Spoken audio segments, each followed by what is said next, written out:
Trump pardoned Binance co-founder Changpeng Zhao, who pleaded guilty in 2023 to a money laundering charge. The pardon comes as Zhao made recent moves to boost World Liberty Financial, a cryptocurrency company that Trump's sons, Eric and Donald Jr., launched earlier this year. You scratch Trump's back, and Trump scratches your criminal record from the books. The FBI on Thursday, October 23rd, announced the arrest of more than 30 people in connection with a pair of alleged gambling rings on charges of conspiring to commit fraud, money laundering, illegal gambling, and extortion. Kash Patel went after and nabbed some real criminals for a change. What are the odds? Republican and Democratic lawmakers remain at a stalemate on finding a government funding solution. The Senate has continued to fail to advance a bill that would reopen the government until November 21st. The House remains out of session this week, and the American people remain out of luck. This has been the Dr. Reverend Jelly Roll with headlines and punchlines for October 24th, 2025. Join me live at the Church of Last Resort, Sunday mornings at 9 a.m. Eastern Time on MindDog TV. The opinions expressed on this program are those of the host or guest and should not be interpreted as statement of fact. Independent fact-checking and corrections are encouraged. Can we get a cup of coffee in here, please?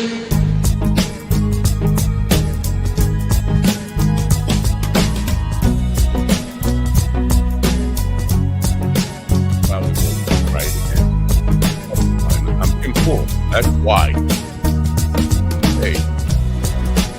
Hey, I don't know. What's pushing me? Damn, and hot. My dog is your mind's best friend. Hello, with your best friend. Hey, I'm Tim Louisville.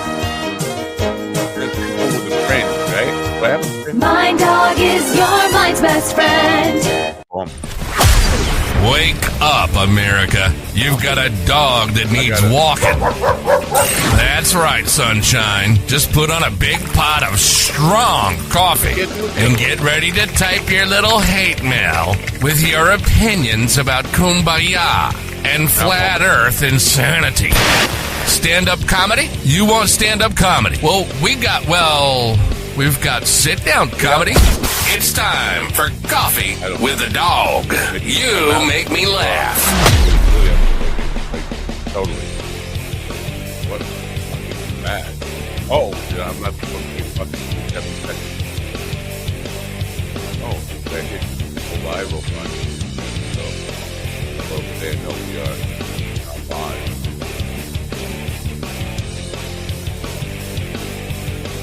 I don't know, the Tim Bull thing is messing with my hearing, too. You should take the hat off. But it's a little chilly in the studio this morning. That's all I'm look how washed out. Hello, man. Good morning, folks. It is October 24th, 2025. It's a Friday. Hey, we almost made it through a week or something. Yesterday was one of the least watched programs in a while. I think across all platforms, numbers are way down. But somehow, everybody who watched possibly decided to email me about the stuff that went down with Bear Love. Listen, I'm just going to say this. Some people just should not be in your life. And Bear Love and I should have nothing to... First of all, I don't even know his real name. Bear Love is not his name. But we should have nothing to do with each other ever again. Some people should not be friends, not be acquaintances, not know each other. And Bear Love and I fall into that category of people who should not know each other. Unfortunately for him, and I'm not going to continue just like bashing him, but he, first of all, once he was off the program, decided to still argue with us from the chat room. Argue what? Argue what? But then even after he was banned, he unsubscribed himself and then got banned from the chat room, decided to take to various DMs to continue trying to argue with me about Polybius. Like, okay, we get it. Yeah, sure. He's a guy. He's a historian who taught people about separation of powers, but everything ends up in chaos. That's all him. That's all his fucking acid-driven, Ritalin-driven imagination coming up with whatever he came up with. Anyway, it drains people. I can tell by the email. Listen, more people emailed than watched the fucking show. He won't be back. So I believe in second chances. Third chances are a little bit not in my forgiveness bucket. Anyway, speaking of forgiveness, I don't know what I'm talking about here. Chaz Sampson will not be here today. Chaz, I don't know if he was one of those few people watching yesterday who heard me call him a potential buzzkill for today, but somewhere around 2:00 in the morning, I got a notice that he's going to be rescheduling. Like almost every time we get one of these clean your room, let me help you to figure out what's wrong with your life. 7 principles of being a better person. First of all, one of them is not to be Tim Pool and wear a stupid hat like this. But it's fucking cold in here. But almost every time we get one of these, I'm going to help you straighten out your life, people, they don't show or reschedule many times. I think. Listen, I'm not one for teaching principles, but I think. Hey, bear with me. I think showing up is a principle that should be in those 7 principles or 5 principles or whatever the fuck your make your bed, 12 rules of wiping your ass, grow up. Those things you want to within the self-help bucket. Showing the fuck up should be there. And look how animated I am. It's the Tim Pool hat. You don't cancel on 6 hours notice. Not that I'm like all heartbroken. Listen, I didn't really want to learn how to clean my room anyway. I like my room dirty. I like it really stinky and dirty. Stinky and messy and dirty. What the fuck is wrong with me? Anyway, so that's what we're at here. It's another one of me and GD just talking the bullshit. I know we're going to cut this one short because later on today, I'm going to get my ass kicked by a bunch of fucking middle school kids. Now, you know, the paint party, the kids. Middle school kids are the worst fucking people on the planet. Bar none. The little kids, they have attention deficit. They want to go play on the swings, whatever. They really don't want to paint. The middle school kids, they want to throw the fucking paint at you. They want to fucking jam the sticks. They want to fucking put the jam them in your eye. They want to abuse you. And I'm gonna get my ass kicked by 17 middle school kids today. So I'm not looking forward to that. And so I'm gonna probably wrap this up early just to go get abused. This is what my life has become. Are you happy? I know you are. So maybe I ought to chill out, right? Yeah, just chill out, right? I said yes. With humble East Coast beginnings in 2015, Daily High Club is the premier destination for glass water pipes, vaporizers, and consumption accessories. If you're looking to elevate your smoking game to the next level, you're in the right place. With over 1 million top-quality smoking products sold, and with a growing base of over 10,000 monthly subscribers worldwide, we deliver the ultimate smoking experience. But Daily High Club is not just a retailer, we're lovers of the smoking scene ourselves, working with giants like Tommy Chong, Snoop Dogg, Chanel West Coast, and more. Ready to join the Daily High Club? Let our experts curate your collection with our awesome El Primo monthly subscription box, or grab one of our fun and unique pieces from our smoke shop. Click the link in the description below this video to get this party started now. Get the party started now. I'm Tim Pool. All right. Ladies and gentlemen, in the room with me now is a man who has never had his eyes poked out by a bunch of 17 uh, middle school kids, Mr. G.D. Fenderson. Good morning, G.D. Good morning, America. MindDogTV.com. Holy It's sedate. day Wait a minute. 24. You're too sedate. What happened to you? What happened to GD? What did you do to GD? All right, go What? ahead. I'm sorry. Oh, good morning, America. MindDogTV.com. It's day 24 of our Coffee with the Dog government shutdown advent calendar. What do we have today? Well, it's the official Coffee with the Dog Altoids tin, but it doesn't sound like Altoids. I wonder what's in it. Yeah, me too. Ah, What's in it? look. It looks like edibles. What's it smell No, like? it looks like green Smells screen. like it smells like edibles. Wait, What's it taste like? Oh, I'll tell you later. wait. Get your Coffee with the Dog government shutdown advent calendar with the shutdown and while shutdown and supplies last. What? All proceeds from sales go to a cause. Cause A I'm cause. eating these later. What? Support your local mercenaries and enjoy your suffering. I think there seems to be some hitch in the supply chain here. Whenever gummies are sent to the program, they should go through the main office first, and it doesn't I seem like. don't look. I do not pick what's in the advent calendar. Okay, I open up the advent calendar, and whatever's in there is in there. Usually, and I'm surprised that with most advent calendars, almost every day is another piece of chocolate.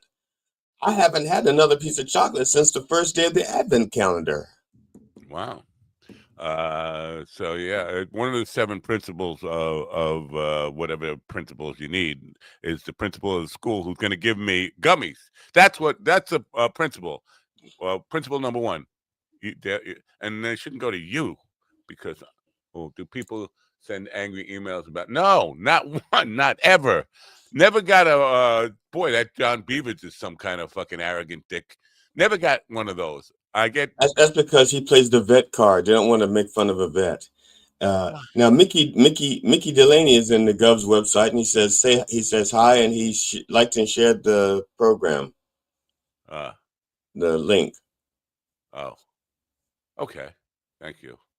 Hello, Mickey Delaney. Nothing abusive to say about Tony Walker. He got off that. He was on an abused Tony Walker thing for a long time. That was his daily thing. Say something bad about Tony, but which I'm sure it was all tongue in cheek or tongue in ass. Oh yeah, it was tongue in cheek because I actually saw the tongue and the cheek. All right. I should have did a screen capture just so that people would believe me that I saw the tongue and the cheek. Nah, people don't disbelieve you. They take everything you say with no grains of salt. Not a single grain of salt. That's a shame because we use Himalayan sea salt. Ooh. Himalayan? Yeah, a Himalayan sea salt. All right. You're not even concerned that I might get murdered by middle school kids today. Like you're looking forward to it, actually, aren't you? Not really. I'm just when I tutored, I remember my first day of tutoring middle school kids, and people kept saying the same thing because I wound up being a tutor that day because nobody else wanted to be a student teacher that day. They did not want to take that class. It was that class. And the teacher wasn't there, so it was me. I was like the substitute, and it was my first day being a student teacher. And when I got in there, I walked in, and they had no idea who I was, and that class was unruly. And they were like, it was an art class also. It was an art class, and things are flying around the classroom. And I thought to myself, I know what to do here. And I watched the class for about 2 minutes, and I figured out who the ringleader was, a kid named Michael. I know in every joke it's Johnny, but that's how you know it's not a joke. His name is not Johnny. His name was Michael. That's how you know it's real. Oh, well, it could have been, what was the, all right, go ahead, continue. Yeah, because ask Jackie. Every bad kid joke he has, Johnny, he goes, and Johnny, everybody knows Johnny. So it was Dirty Ernie. That's what I want. All right, go ahead. So that's how you know it's a real story. His name is Michael. And I took Michael aside, and I said, Michael, I'm going to need an assistant. And so I'm going to need your help. And Michael was like, wow, he got his real authority now. And he kept the class in line. I didn't have to. Wow. Yeah. and Wow. everything got That'll come in done. handy later today when I say, Michael, take over. I'm leaving. I don't know if you can do that. You don't want to give him authority and leave. That's what happened. That's what happened in Washington. The Supreme Court gave Trump authority, and then they abandoned ship. And now look what Trump is doing. He's They're like, pushing for see, war. they said I'm immune. They said the Supreme Court says I'm immune for anything I do that's official business. Well, everything's official business. Look at that. I took a crap and I didn't flush it. That's official business. Yeah. So They're pushing for war. I don't know if you know. Did you notice they were pushing for war? They're threatening to arrest Pritzker and Newsom and anybody who asserts state's authority over federal authority within the state. I don't know if you know this about civil wars, but that's how they start generally. Pretty sure he was episode of 8 is enough or something. I don't think that really happened. GD is having false memories from old TV shows. Wow. So apparently all the grains of salt went to John Beaver's house. Now, just for the record, John, if I had made that story up, I would have named him Johnny. Like I said, weren't you paying attention? Because his name is Michael, it's a real story. Maybe the kid on 8 is enough was Michael. I don't know. It's been so long since I've seen that show. I've never watched that show at all. I did look up some Red Skelton yesterday, and I couldn't find any Red Skelton from like the 60s. I got like a 50s black and white show, which was really what the fuck? It was almost like a Broadway production that they televised. That's what it felt like. Okay. I had a couple of laughs, but it was just weird to me. It's like I can't get in that kind of time bubble and time machine, whatever, and just get back to the 1950s on that. I always felt like I probably should have been born in the 50s or a teenager in the 50s. That probably would have been my time. I would have loved the rock and roll stuff. But television, I don't get 50s television at all. Uncle Milty and the Red Skelton Hour. I'm the star of the show. You know what? Maybe I've just never been a big television person at all. What size television did you have if you didn't like the big television? That's smaller than the one I had in my car. Actually, to be perfectly honest, I used to watch Marx Brothers movies on a screen like this big, and for people on the radio, I'm showing this big over here, this big. Yeah, yeah. I don't know, like 3 or 4. It was like a portable. It was everything in one. AM, FM radio. I Yeah. think even had like a ham radio built in or something, and a little TV screen. And I could only get with that one antenna, which got me like local stations to the New York. That was what I had in my car. It was an AM FM cassette TV set, and I had a 1981 Toyota Starlet, and I installed it myself. I installed that thing myself. Wow. You have no commentary on yesterday's disaster of a show, right? You have nothing. Didn't I mention it? I don't know. This is what I honestly believe. Okay, not that I ever tell y'all what I don't honestly believe, but where's my salt? I had all right. He doesn't listen well. He doesn't even listen to the things he's saying. So, like for example, I looked up the pronunciation. As soon as he said the name, I said that's not how they pronounce it there. That's not how it would be pronounced. So I looked up the pronunciation. And it was Polybius, not Polybius. It's right. Polybius. Right. Okay. And that's the first thing. And instead of accepting it and saying I stand corrected, he keeps saying, no, it's Polybius.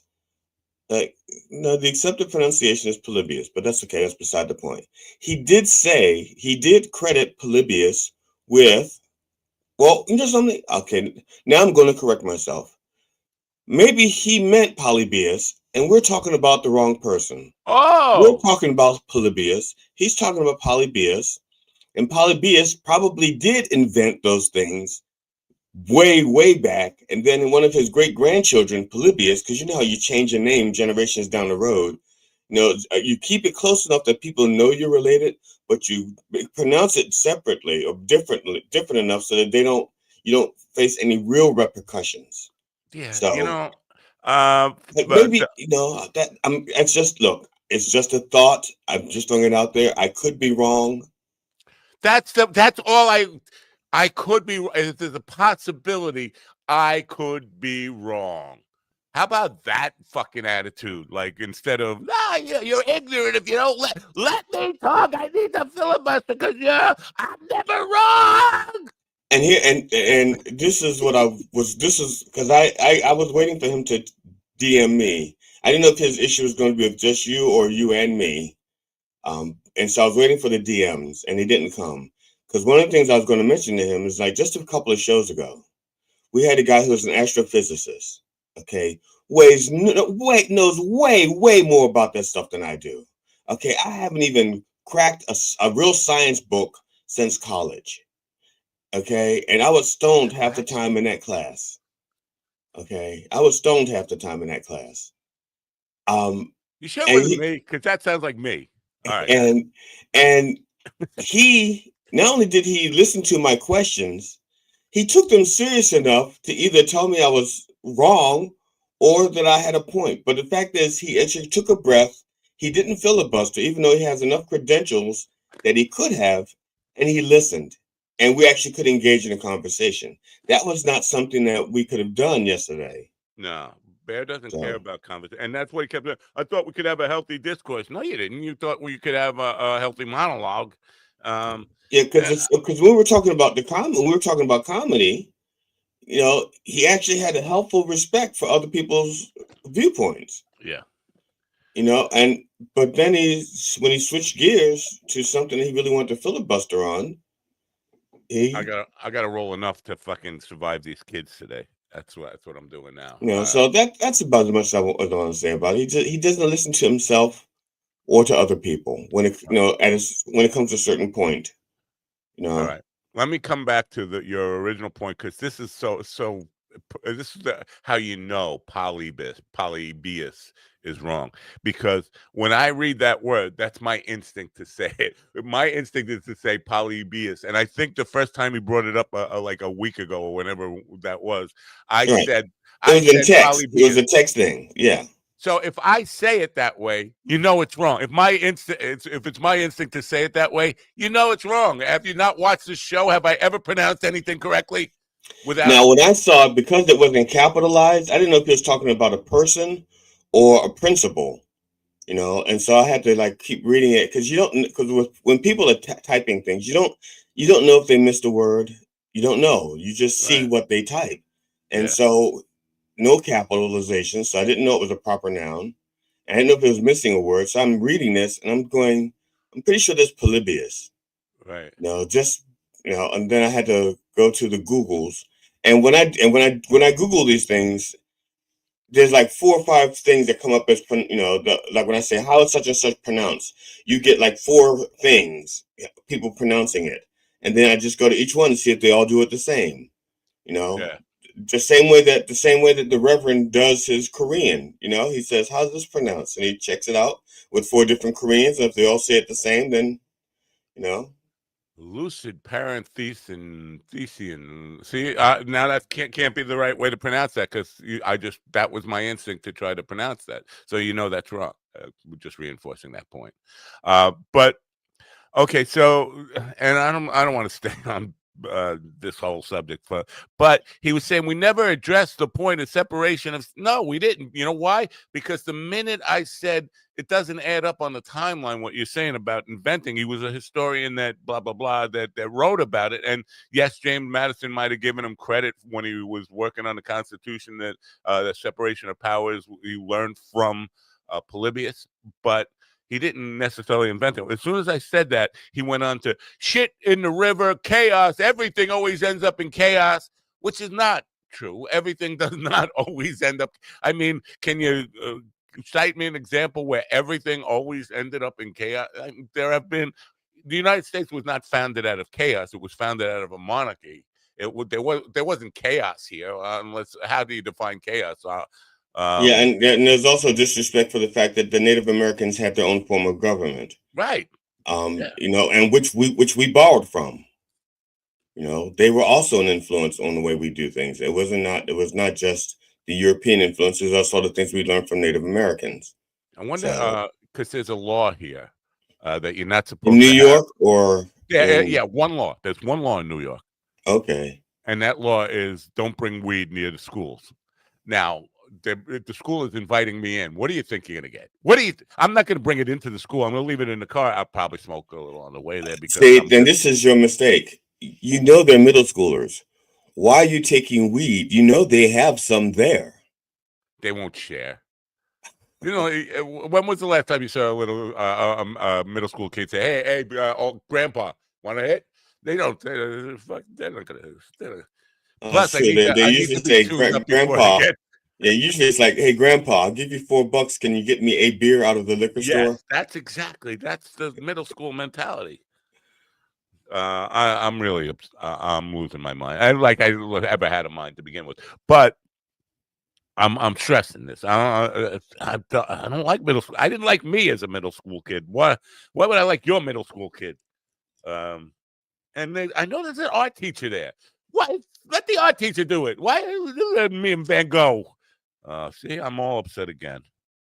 Yeah. So, but now with these, I think you think I'm right with these 7 principles. These how to clean your room, dudes. Every time we get one of these people scheduled, invariably they either don't show up or they reschedule at the last minute. Or so. Well, now I don't know if it's every time, but it does seem like a preponderance of the guests that don't show up are the ones that are. But maybe they're so busy helping to organize other people's lives that it's like I can't show up tomorrow. I got to help organize somebody else's life But because I think showing up a principal. I don't know. I would think so. I went to the website. I didn't see what the 7 principles were, and he's not buying. It's not like he has a book, so it's not like you have to buy the book. But I think you do have to sign up for the program. He was an NFL guy. Yeah, and that's the other thing. I wanted to see if he would represent me because I think I would. I think I could be in the National Funny Leadership Program. I think that's what it's right. NFL National Funny Leadership. I think I could be. He could be my agent. You know what's weird? And it's not like weird in the sense like an asteroid crashing into the planet. Oh, they said they found bio, and we'll talk about that in a minute. The New York Giants and New York Jets. I live in New York. There is no coverage of. I wouldn't even know how they're doing this year. I've never heard. Is it just me that like the sports news is just bypassing my world? Generally, in a normal year, I would hear the Giants suck this year, the Jets suck this year, they haven't won a game. But I have no idea if they've won a game, who they played against. Now the football's been going on for 8 weeks now, right? Or 9, whatever. 6 weeks or so. So I don't know. Let me see. NFL. See, this is going to be the first news I'm going to hear about NFL right now, and it's coming from GD, who doesn't follow sports. That's true. 50% off.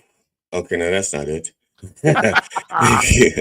So the news. Let me see. Okay, let me go with the standings. Okay, the standings. Apparently, 7 games have been played.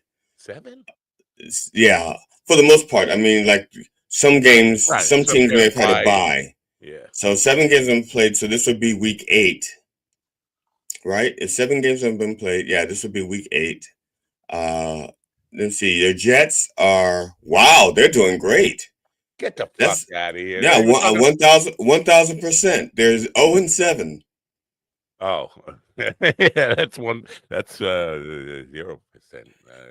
And your Giants. Let's go to the Jets. Really haven't won a game all year. Look, I'm just going by what they say on the internet right now. I know. Well, you know what? You can't judge the internet for most things, but I think sports results. I think. And the Dolphins are 1-6.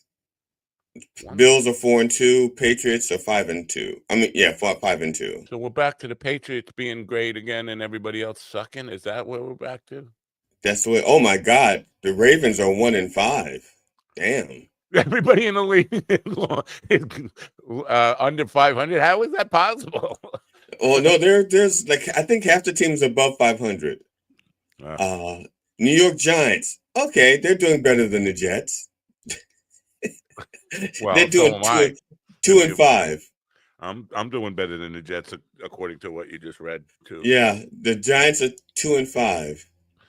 I'm Man, trying to see who has the best record right now. The looks so far, I've seen the most wins I've seen so far as 5 wins. The NFC, the most wins I've seen is 5. The Colts have 6 wins, and after that, every other team that you know, then after that, the most is 5 wins. all right. But Now, Jets seems like the Jets is the only team that is winless. now that we've gone there, I want to bring something up because the Rev read in the news this morning about Cash Patel, FBI, right, rating gamblers. I think some of them are active football players or something, right? No, but NBA, Or NBA, NBA. national. Yeah, they're the other black guys. The black guy. Well, I don't know. I think they're the same black guys. They just wear different jerseys. They all look alike to me. So what do I know? But my father got arrested for worse than that, and it didn't make the headlines. It wasn't like a newspaper headline. It wasn't on the news. It was a bigger arrest than that. More charges, more money. But there's, what the difference is? The FBI and Cash Patel and them, they've been prosecuting people for being enemies of Trump. They have not prosecuted a lot of stuff where somebody actually committed a crime. Well, maybe 2 shootings, and even then they contaminated whatever evidence they could have before it became public. So this may be the first white collar crime that they've prosecuted, I think, because that's the other thing. I don't think they prosecuted many legitimate white collar crimes. They've gone after. I was just going to question that. Is gambling considered a white collar crime? Like, I don't know. I would think so because there's no violence involved, right? Isn't that the distinction? It's Generally, a business thing. So when there's violence associated with it. Like if a guy doesn't pay, he's going to get his thumbs broken. Okay, I owe Mickey an apology. I was about to write something and I forgot what I was writing. If I remember, I'll write it back. I'll answer, or I'll just say it out here. Mickey. Yeah, Mickey agrees that if the guests don't want to show, fuck them. Yeah. But first and personally, I'd like to see them first. And second of all, I'm a married man. So the best I could do is like shake their hand. Woo. I was starting to get hot with that Tim Pool hat. You could have pulled your ears out from under the thing so you could have kept the hat on and still hear things just by lifting the hat above I didn't the do it ear. for that. It was because of the overheating coming off of the top of the dome here. Yeah, but I was talking about earlier. I mean, now I know it's the overheating. I can tell because the sweat pouring down your brow. No, I don't see the sweat. It just seems like it's glistening. Back when I lived in Island Park, my girlfriend came down. I was working out in the garage, and she said she was hysterical because I was on a weight bench, and there was steam coming off of me like big time. Like it was cold outside, but I was like steaming from working out. I do that. Do you? I do look a little sweaty. I'm not sweaty though. I've done that with playing basketball, especially early in the morning when it's chilly out, and you get the brisk. You see the steam. Now this is one of the things I asked my stepdaughter, and I told her, I said, Danielle, this is something I always wanted to know about. She goes, what? I said, do you know how when you're outside and if it's cold, if you breathe, you can see your breath? She goes, yeah. I said, what happens when you fart? Because the air would be about the same temperature. And she started laughing.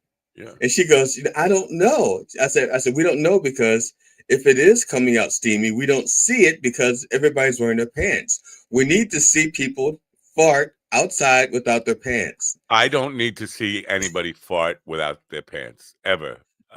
Just putting that out for me. But anyway, but Danielle, about 3 weeks later, and it was getting colder out, she goes, Dad, you can see the farts because she goes, I started asking people in school, and one of the kids, when he had the fart, did it. And I went, okay, now we know. At least now you know. I have not seen it. I wonder if this is like precognition of what my day is going to be like. Okay, yeah, let's take out the big brush, and all of a sudden, some kid's going to drop his pants and watch and show me him farting, or maybe just if only if it's cool enough to see it. Yeah, I mean, people like them. People like their farts, but I'm a nervous wreck about this today. The only thing I would be nervous about is just don't touch anybody. Because if you have physical contact with anybody, then it's going to be a sexual assault regardless of what you do. Or just assault, whatever, just plain assault. Like, Well, oh, he hit me. salt is only harmful if the kids are black, because it's hypertension. But other than that, salt isn't much of a problem. I don't think there's going to be any black kids in Best Page for some reason. I'm just going to get the feeling that it's all going to be little white. Now, is that a private middle school? You said middle school, so it's not private; it's public. Yeah. Well, It could be a black they kid in wouldn't there. say. Hold on, they wouldn't say middle school if it was a private school. Is that a? Well, I think private schools there's like so and so charter school. Wow. Good morning, Brandon. Yeah. Look at that. I just went to check Instagram and I had the hat on, and then I didn't have the hat on. It was like a magic trick. Woo, look. I'm Pitbull. I did not know that about private schools, middle schools, whatever. Now, two things. I just want to mention two things that happened this morning that has happened. Okay. First of all, whenever I type in today's guest, I almost always I type in today's scheduled guest. As a matter of fact, it's a word suggestion because I type it so much. It goes today's scheduled guest. When I did it, I just typed today's guest is. I didn't put scheduled, and he didn't show up. The other thing is, in my chat, I was expecting Sunshine to be first, and so I typed "Good day, Sunshine." I just didn't hit send because I was waiting for her to show up, and she hasn't shown up. Maybe we should check on her. Is there a neighbor we could send over to check on Sunshine? Is she? We don't even know what state she's in, right? Aloha, I'm going to delete the message before I accidentally hit send. Wow. Yeah, I miss Sunshine because we have no sunshine here. You know what? Ain't no sunshine when she's gone. That's absolutely correct. I can't believe you knew what I was gonna. It's not like that's a statement has ever been said before. Ever. Never. Oh, it's almost I think it could be a song. Yeah. But a lot of times private schools, they say they're charter schools because they're usually not populated enough to have like levels like elementary and middle school and high school. So they may have like a middle school class, a high school class, a grade. They'll have grades, but I don't think they have enough students to separate them by school, only by grade. Yeah, now you're using words that I totally don't. And I've heard the words charter school a million times. I said, "Well, we're just renting out the school for a week." I mean, because a charter plane, I get what a charter plane is: a chartered bus, a chartered fishing boat, a charter school. They're just there long enough to collect money. That's all. Wow. Yeah, they're just renting it so they can collect money. That's not a bad scam to get into. Why don't we get into that scam? Because I don't believe in privatizing things that the public should be getting for free. I don't believe in privatizing the police department or the fire department, education, healthcare. I don't believe in those things. Oh, you don't believe? I thought you were saying what you did believe in, because I was going to say you have to say, "I believe in charter schools," whatever.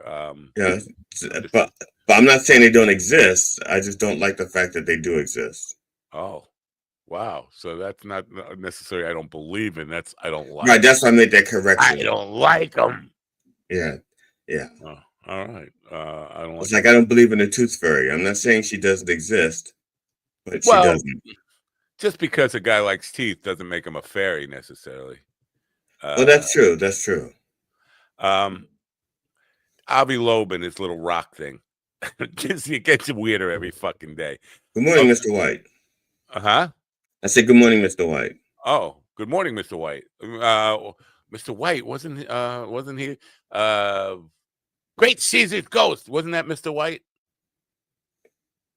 Perry White. Oh, Larry Tate. No, Larry Tate was Bewitched. Oh. Perry White was the head of the Daily Planet. Perry White. Oh, when you said Great Caesar's Ghost, I went to Batman for some reason. And I was thinking of who the commissioner was for Batman. But and then I got the wrong face, which is why I said Perry White. Oh. I mean Larry Tate. That's why I said Larry Tate. I got the wrong name. Larry White, Perry Tate. We're all mixed up. I'm all mixed up. Avi Loeb's is Magic Rock there. They're saying, and how the fuck would they know this? But they had pictures of the rock and the James Webb Space Telescope decided that there are biologics on board, not bacteria, not one-celled organisms, but and not evidence of biological activity, actual beings on there. And they had like little pictures, like they were looking out the fucking window. I think that's a little drastic, but this thing is scheduled for 5 days from now. Right. Yeah. And I'm rooting for The Rock. I really am. Like, Slaptail's got some charter school news for us. Yeah, I saw that. I was Charter schools are available to anyone in our area, not my area. You don't pay for your child to go there. They are still for the public. They are publicly funded. Yeah, they're publicly funded with our tax dollars. They're subsidized. Do they come around? Do they? Well, maybe it's like not. They bypass the government, and you don't tax them. They come around with No, they don't bypass the government. They go to the government to get funds, but they're not the same as public schools. I mean, they're not the same as public schools, even if they are receiving public funds. It's just like there's some church schools that receive public funds. I'm against that as well. So should we do anything for Rock Day, the 29th? That's Wednesday, right? The 29th? The Spaceship Day, the arrival, whatever we could wear tinfoil hats. But what will that do? I have no idea. I've never been attacked by a meteor before, or an asteroid before.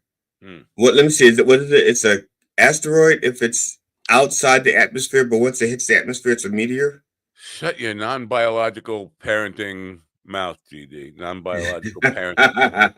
How do you? I don't want to get into non-biological parenting because, I mean, even if you just like jack off into a petri dish, that's still biological, right? It has to become something because if it doesn't become a child, it's not parenting. Just jacking off into a petri dish, even if it doesn't become a kid, it's still biological. That's a biological thing to do. Yeah, but that's not parenting. Oh yeah.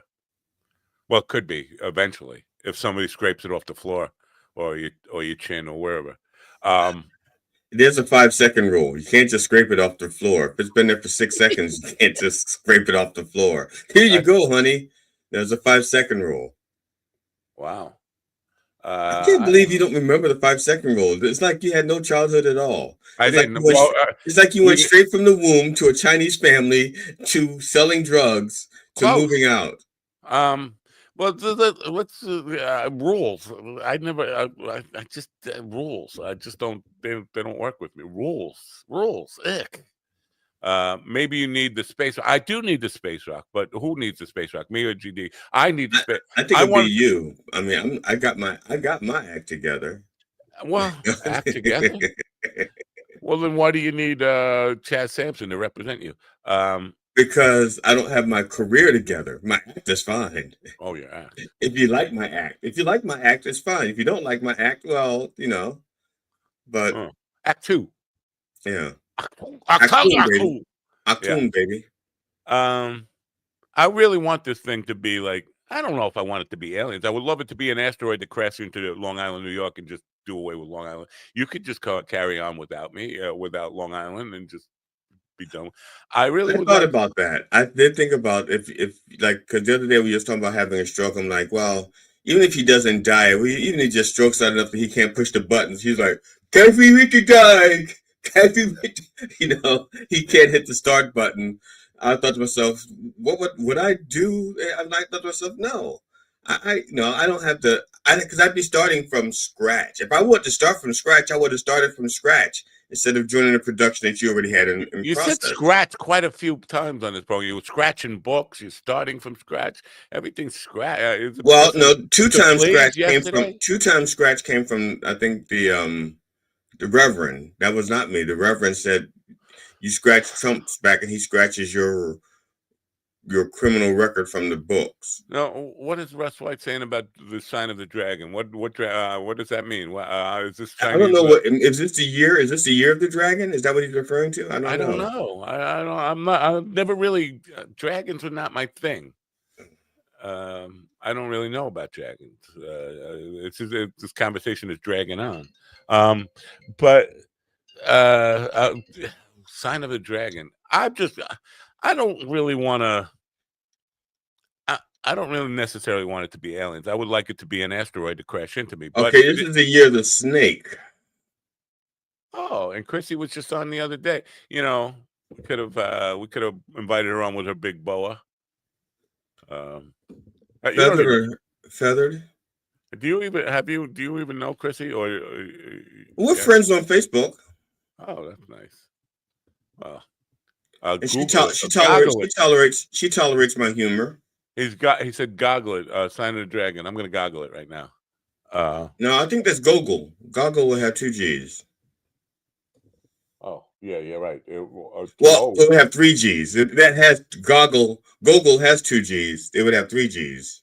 Right. Well, now 5G will kill you. Sign of the dragon refers to the dragon of the 5th sign of the Chinese zodiac, or the book The Sign of the Dragon by Mary Soon Lee. In the Chinese zodiac, people born in the dragon year are known for being charismatic. I don't think The Rock is bringing any charisma. Ambitious, natural leaders. The book is an epic fantasy poem collection by a king named Zhao. Oh, I don't know if you're pronouncing that right. It's Publius. Anyway, deals with themes of war and morality. Okay. Still don't get what the sign of the dragon with The Rock.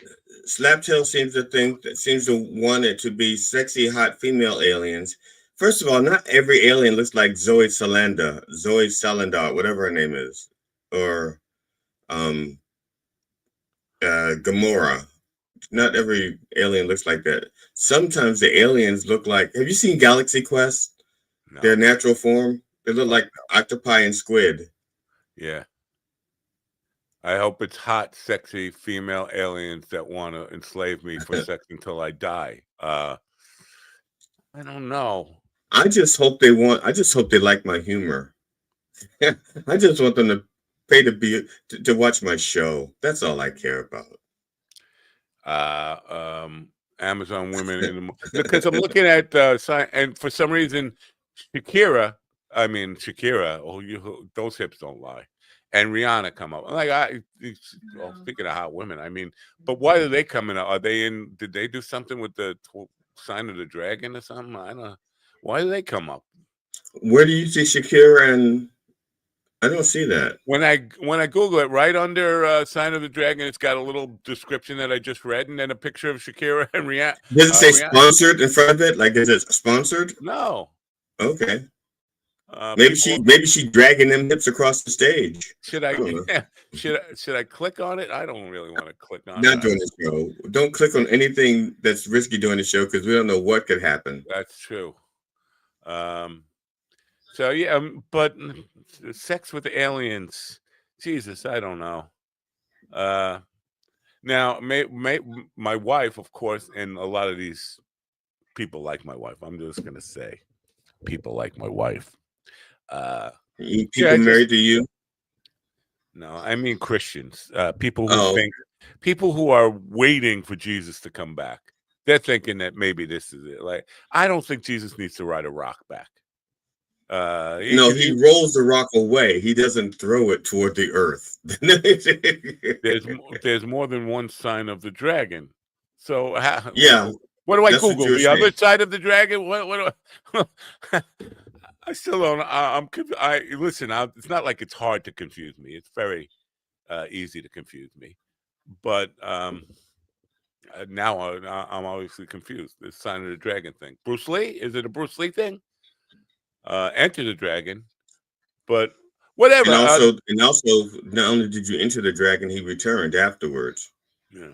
So let's just assume The Rock just parks. The Rock just parks, and these little aliens come out.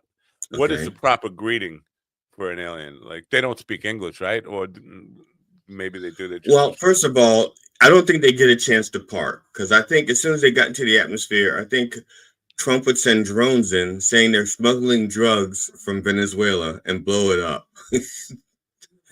Oh, that's I a don't. whole So I don't think we get a chance to park, and then we'd start an intergalactic war because we destroyed their peacekeeping,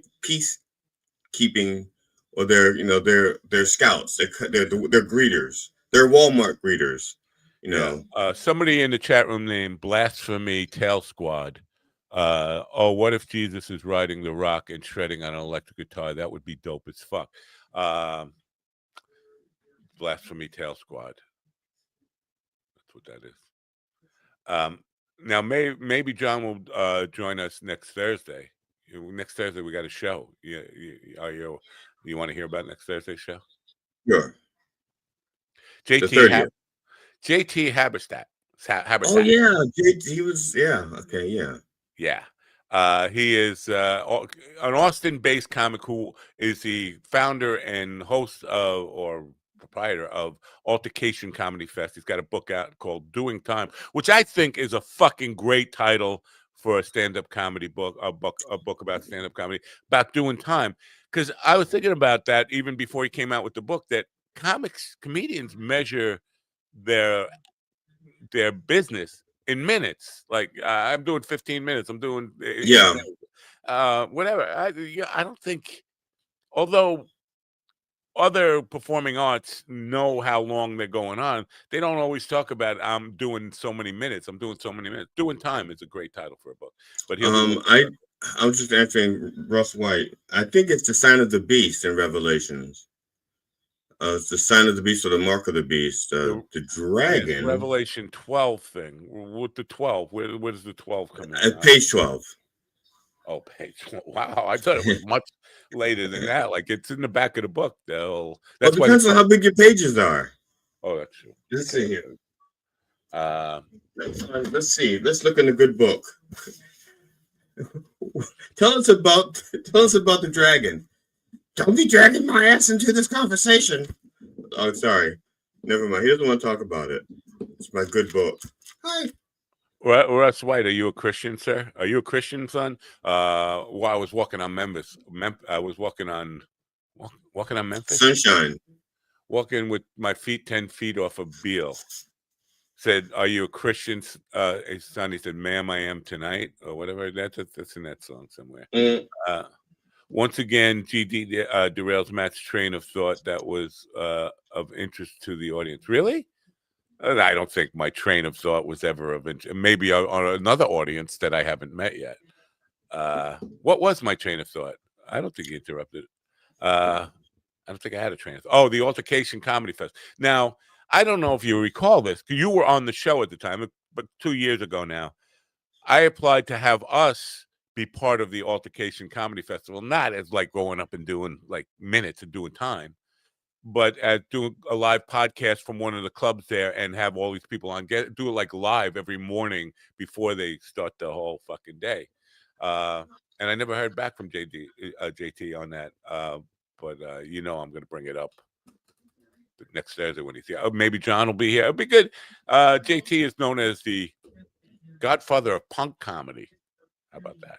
He tours regularly, like constantly, with Eddie Pepitone, who has been, he's older than me, and he's been doing comedy since he's 20 years. Eddie Pepitone's a big shot, and he's been in lots of movies and all this kind of stuff.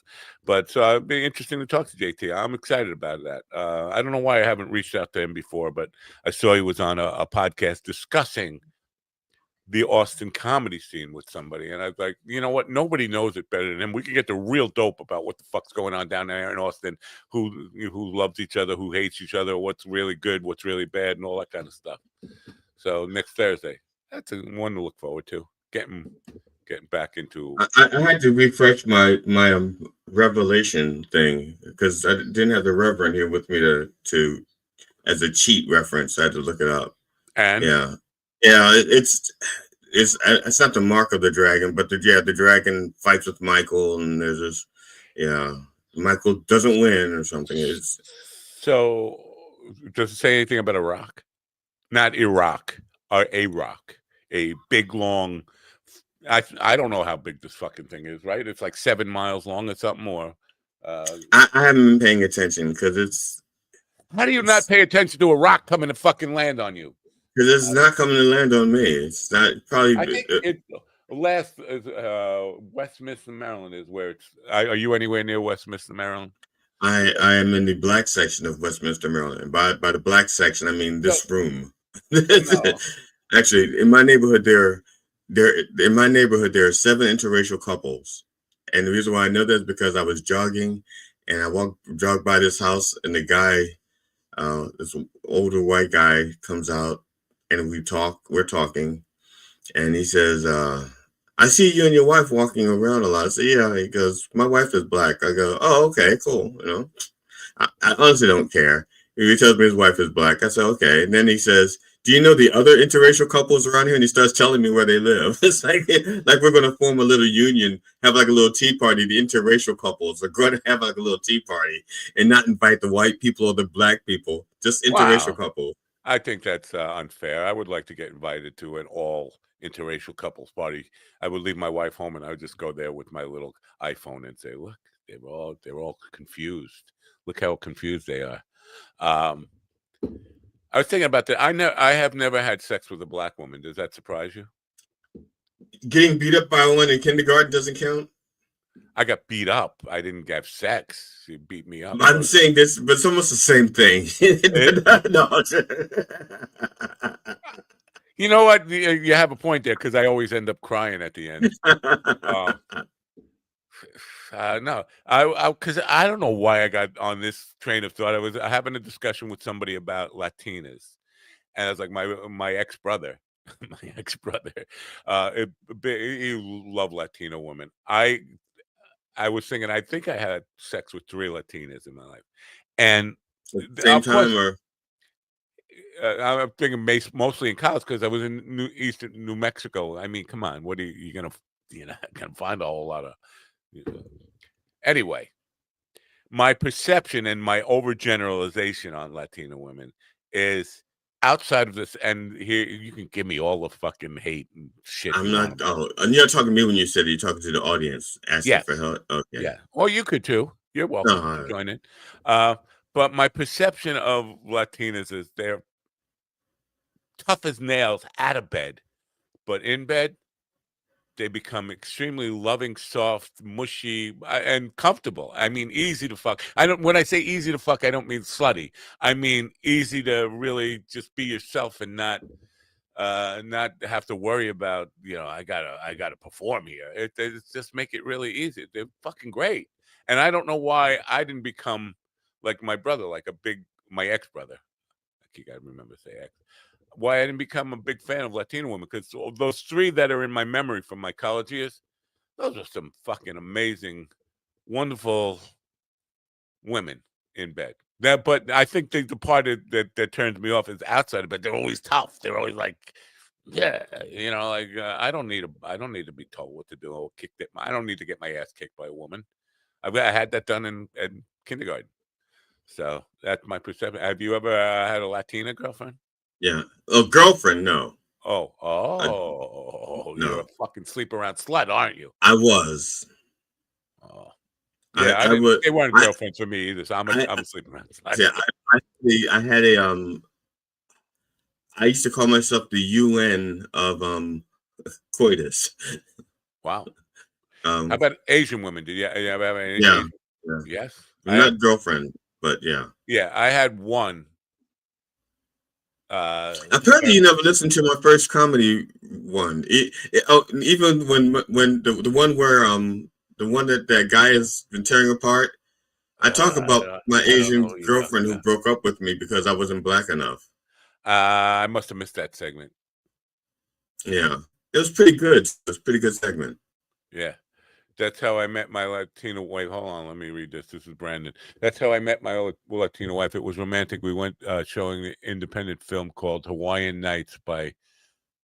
I'm not fucking trying to pronounce that. All right. It's a come on, I want to lay ya. Come on, you have to. With jokes like that, you have to tell them. You can't have me read them because. Okay. I'll do it. Yeah. That's how I met my wife. That's how I met my Latina wife. It was romantic. We went to a showing of an independent film called Hawaiian Nights by Kamana Wanalea. Kamana Wanalea. That's good. Yeah, no, I was. I've only been to bed with one Asian woman, and it was a setup thing. It was my friend. All right, we're the FBI. We're the FBI. We're gonna set him up. No, it was Lou Bogle actually. It was like 4:00 in the morning, and I got a knock on the door. This girl was just there, ready to fuck. Like, what the hell? Lou sent me. Lou sent you. Thank you, Lou. Did you, when it was over, what did you say? Bitch, set me up. No, what? This is what was so weird about it. Like 4:00 in the morning, my dorm room. Says, hello. Oh yeah, Lou sent me. Comes in, we fuck. She leaves. Life should be like that. Of course, a little STD afterwards. See, that was the thing. He was going setup. Like he went through the whole list. He goes like, "Hi, I'm looking. I want to. Can I just say the STD was worth it? It was worth it. He's going through the phone book. He goes, "Hi, I'm looking for someone to have sex with my friend. I just have 2 questions. Are you Asian? Okay. Do you have an STD? Do you have an STD? You don't. Okay. Now thank you. I'll keep you in mind. Next one. Hi, I'm looking for someone to sleep with my friend Matt. Yeah, I just have 2 questions. Are you Asian? No. Okay. Do you have an STD? No. Okay. Never mind. I will. No. I'll keep you in mind. But I got something. Thank you. Hi. Yes. Typhoid. Hi. I like the name already. I need to know. Are you Asian? You are. Yes. Okay. Do you have an STD? Great. What do you have? Stupid 3 of them. Oh yes. I love a good potpourri. Yes. Let me give you Matt's number. Hold on 1 second. Do you take cash or credit card? How should I pay you? What? Oh, this is gonna be great. Matt's gonna remember this for the rest of his life. He's gonna be talking about this on talk shows years from now. What Okay. is chlamydia? Wait a minute. Come back. What is? I've heard of chlamydia forever and ever. What exactly? What is it? It's not like herpes, right? What is chlamydia? Chlamydia. You need to. Are you talking about the dish? Because there's also a dish called chlamydia. Really? In the cookbook? Chlamydia. Say, have you met chlamydia? Right. Chlamydia, the infected lady. What is it? What happens? Is that one of those ones that like you can never get a cure for? There's no shot to. No, there's a shot for chlamydia. No, actually, no, it's not a shot. It's pills. Wow, that's even better. Yeah, I've had that. I've had it. And what is it? Is it like I don't know what it is. It's a bacterial. Well, since I haven't had the other ones, it did result in thank you. Yeah, I think he wants to know the symptoms, right? Yeah, like oozing. Not that I'm worried about oozing, pain, burning when you pee. It feels like syphilis, but it's not. It's chiffon. It feels like syphilis, and it's not. It's chiffon. I think it's parquet. I think you got the wrong one. Anyway, caused by bacterial chlamydia. Listen to Johnny's. Now, see, this is my proof about. Bear Love was telling me you're just mad because you never heard of this. Like, no, people are on the show every fucking day teaching me something I never heard of. And here's another example of that. And I'm happy to learn about bacterium chlamydia, something, polybius. I can't pronounce that. And see, now, this is other proof that if I'm going to say this, you know this is the wrong pronunciation because my instinct would say trachomatis, and that can't be right. A lot of men are asymptomatic. Wow. I was not, thank God. Because, so what happens if you don't get symptoms? You don't get checked out. Then you should, like me. You don't go to the doctor and you just die of cancer. Yeah, can it affect your brain like syphilis does? If you're not symptomatic, but you do have it. Like what's his name? The gangster that died of it. Yeah. Capone. Usually your friends find out and tells you. Oh, your partner finds out. I thought my friends. Like, that wouldn't be much of a friend. If I'm fucking him, that's what I'm just saying. I don't fuck my friends. Just like a friend. Fuck you. Where are we? Are we here? Are we here? I was trying to write something down. I couldn't remember what I was writing down. Something feels wrong, bad. Because today is Friday. I don't know if you noticed. I don't know if you noticed about today, but it's Friday, right? And yeah. And Ron Kane's not here, which probably it's not good news, right? Probably bad news. Is that bad news? It could be just no news. Maybe he's just busy. On Friday? Because I would think busy on Friday. I would think that if his mom had passed, he would have at least sent out a text or something. Oh, it's just a terrible thing to think about. That and my relationship with my mother was not a good one. But right. on the day she passed, I was at work and my wife called to let me know. And then because she was here, she died in this house. And I came home and it hit me. And I did. It was fucking rough. I mean, even though it was 55 years or more of just a really bad relationship with my mother, when she finally passed.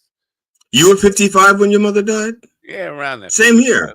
I was 55. I know. I think we talked about this. My mom was the day before Thanksgiving. Your mom kind of started on New Year's Day. Yeah, New Year's Day. Yeah. So there are a lot of similarities there. How old was your mom when she passed? Oh, I don't remember. I think mom was 86, which is kind of where my grandmother died at 86. My grandfather died at 86. My father, all the guys died at 55, 54. And I was thinking 54. Me and my ex-brother both thought 54 was our number. What's the interstellar rock? Now I'm all confused because we're all over the fucking map here. What's the interstellar? Oh, I think that's a song. Interstellar rock. Chlamydia is on the interstellar rock. I'm all confused.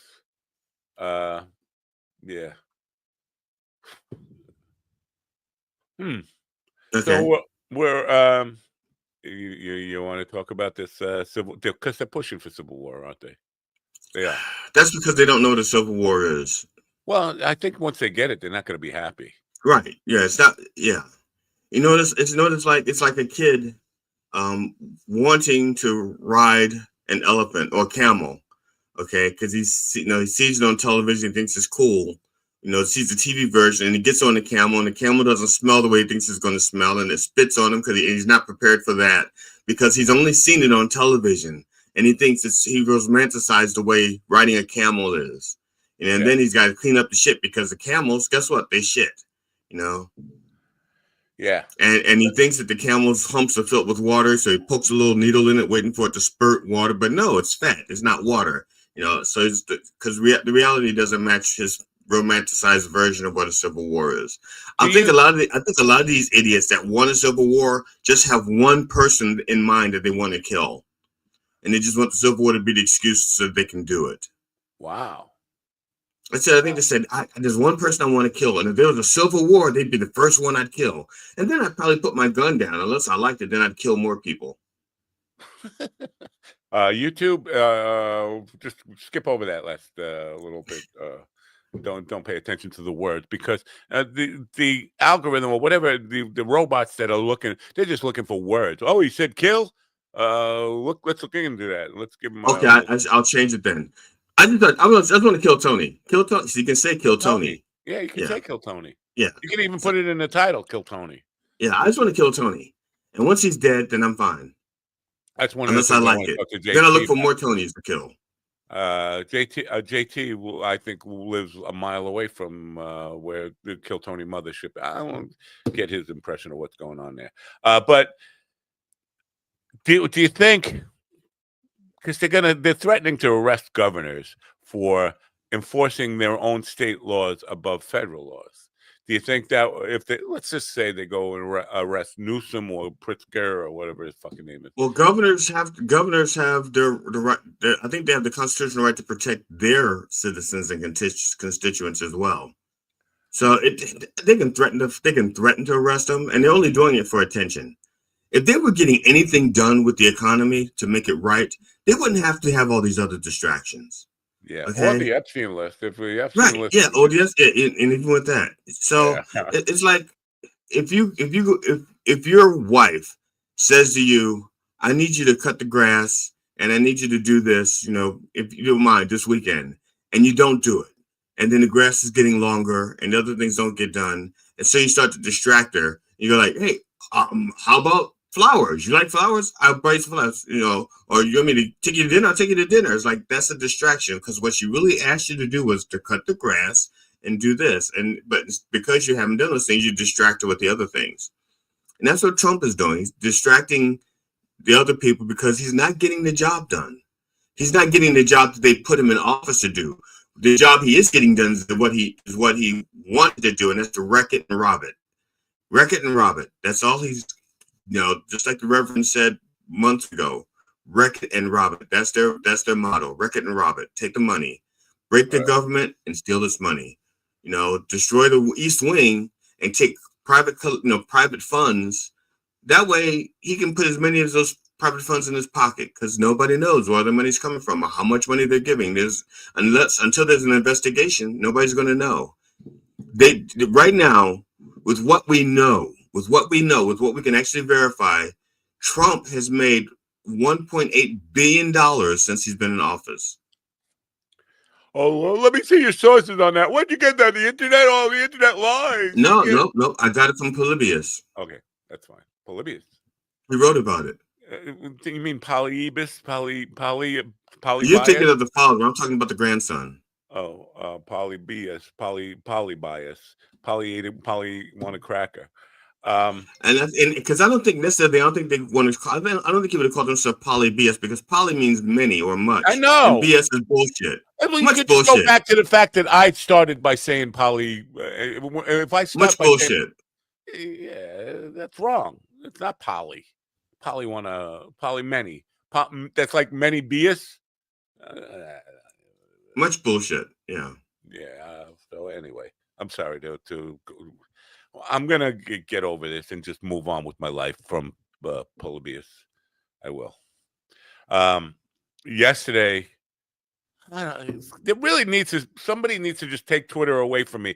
Just let it be there so that I publish to there and never go on there and read anything. Right? Is that possible? It's possible. I don't know. It's possible. I don't know if you will achieve it in this lifetime. Yeah. No. Oh no. I know. You know how. This is how it will happen. It won't be called Twitter anymore. They'll change it to X, and that way you won't be on Twitter anymore. They'll change the name, and that's how they'll fix it. Right. So you're not. So that way you won't be posting to Twitter anymore. You won't be reading any more Twitter stuff because they won't call it Twitter anymore. They'll just change the name to X. That would be one way that they could do that. Right. So I'll work on that. I'll see if I can get that to happen. Yesterday there was a thread. It started by Rand Paul and Benny Johnson talking about Fauci, how Fauci was responsible for 18 million deaths. Right. And I'm like, yeah, where do you get that? Because the numbers, according to United States numbers, the 1.2 million people died of COVID-19. Well, he funded and directed the lab in Wuhan and was responsible for the leak that killed worldwide. So I went. No, he did the National Bureau of Allergies and Infectious Diseases. There was some funding of the lab, but he didn't have any directorial control or any of that kind of stuff. And one guy who said he called himself an acclaimed scientist in his little bio there, he's got 32 followers. Like, wait a minute, most acclaimed scientists would have more than 32 followers, but he didn't. Oh, you're using AI to kind of do your research for you. You can't trust that. It's garbage in, garbage out. So I said, what is an acceptable source to you that would, because he was trying to say 20 million people died from the vaccine, not from the disease, but from the vaccine. Like, which one? Because there were like 3 or 4 vaccines, right? But he just making up numbers. Well, what source would you accept? And he sent me to an article written on Substack that if you research the article, it says it's been debunked by every fucking major medical review board. So don't use the internet for your sourcing. Use this one article on the internet and Substack that's been debunked. And it comes back that why do they have such a fucking bone for Fauci? Trump was the one who pushed for for Operation Warp Speed, right? Right. Now, I don't think anybody else wanted to do it that way because there was procedures. And also Operation Warp Speed. One of the things it did was it removed our ability to sue them. It removed lawsuits, and that's one of the ways that most corporations are so greedy that they don't give a shit about the safety of the people that use the products. They just want to get the product out there, and then they'll have acceptable losses, and then they will fight it in court and probably win or get off with a slap on the wrist, like a fine that they could absorb as part of business. Right. So that was one of the things that Trump threw in there, which most people did not like the idea of. The only good thing about it is that because the technology that they're using, the type of vaccines they're dealing with, they didn't have to do a lot of testing and research because they kind of like had the blueprint, and they just had to tweak it a tad to make sure that what the tweaks were doing that worked. Now, but you're talking about AI though. I just want to bring this up real quick.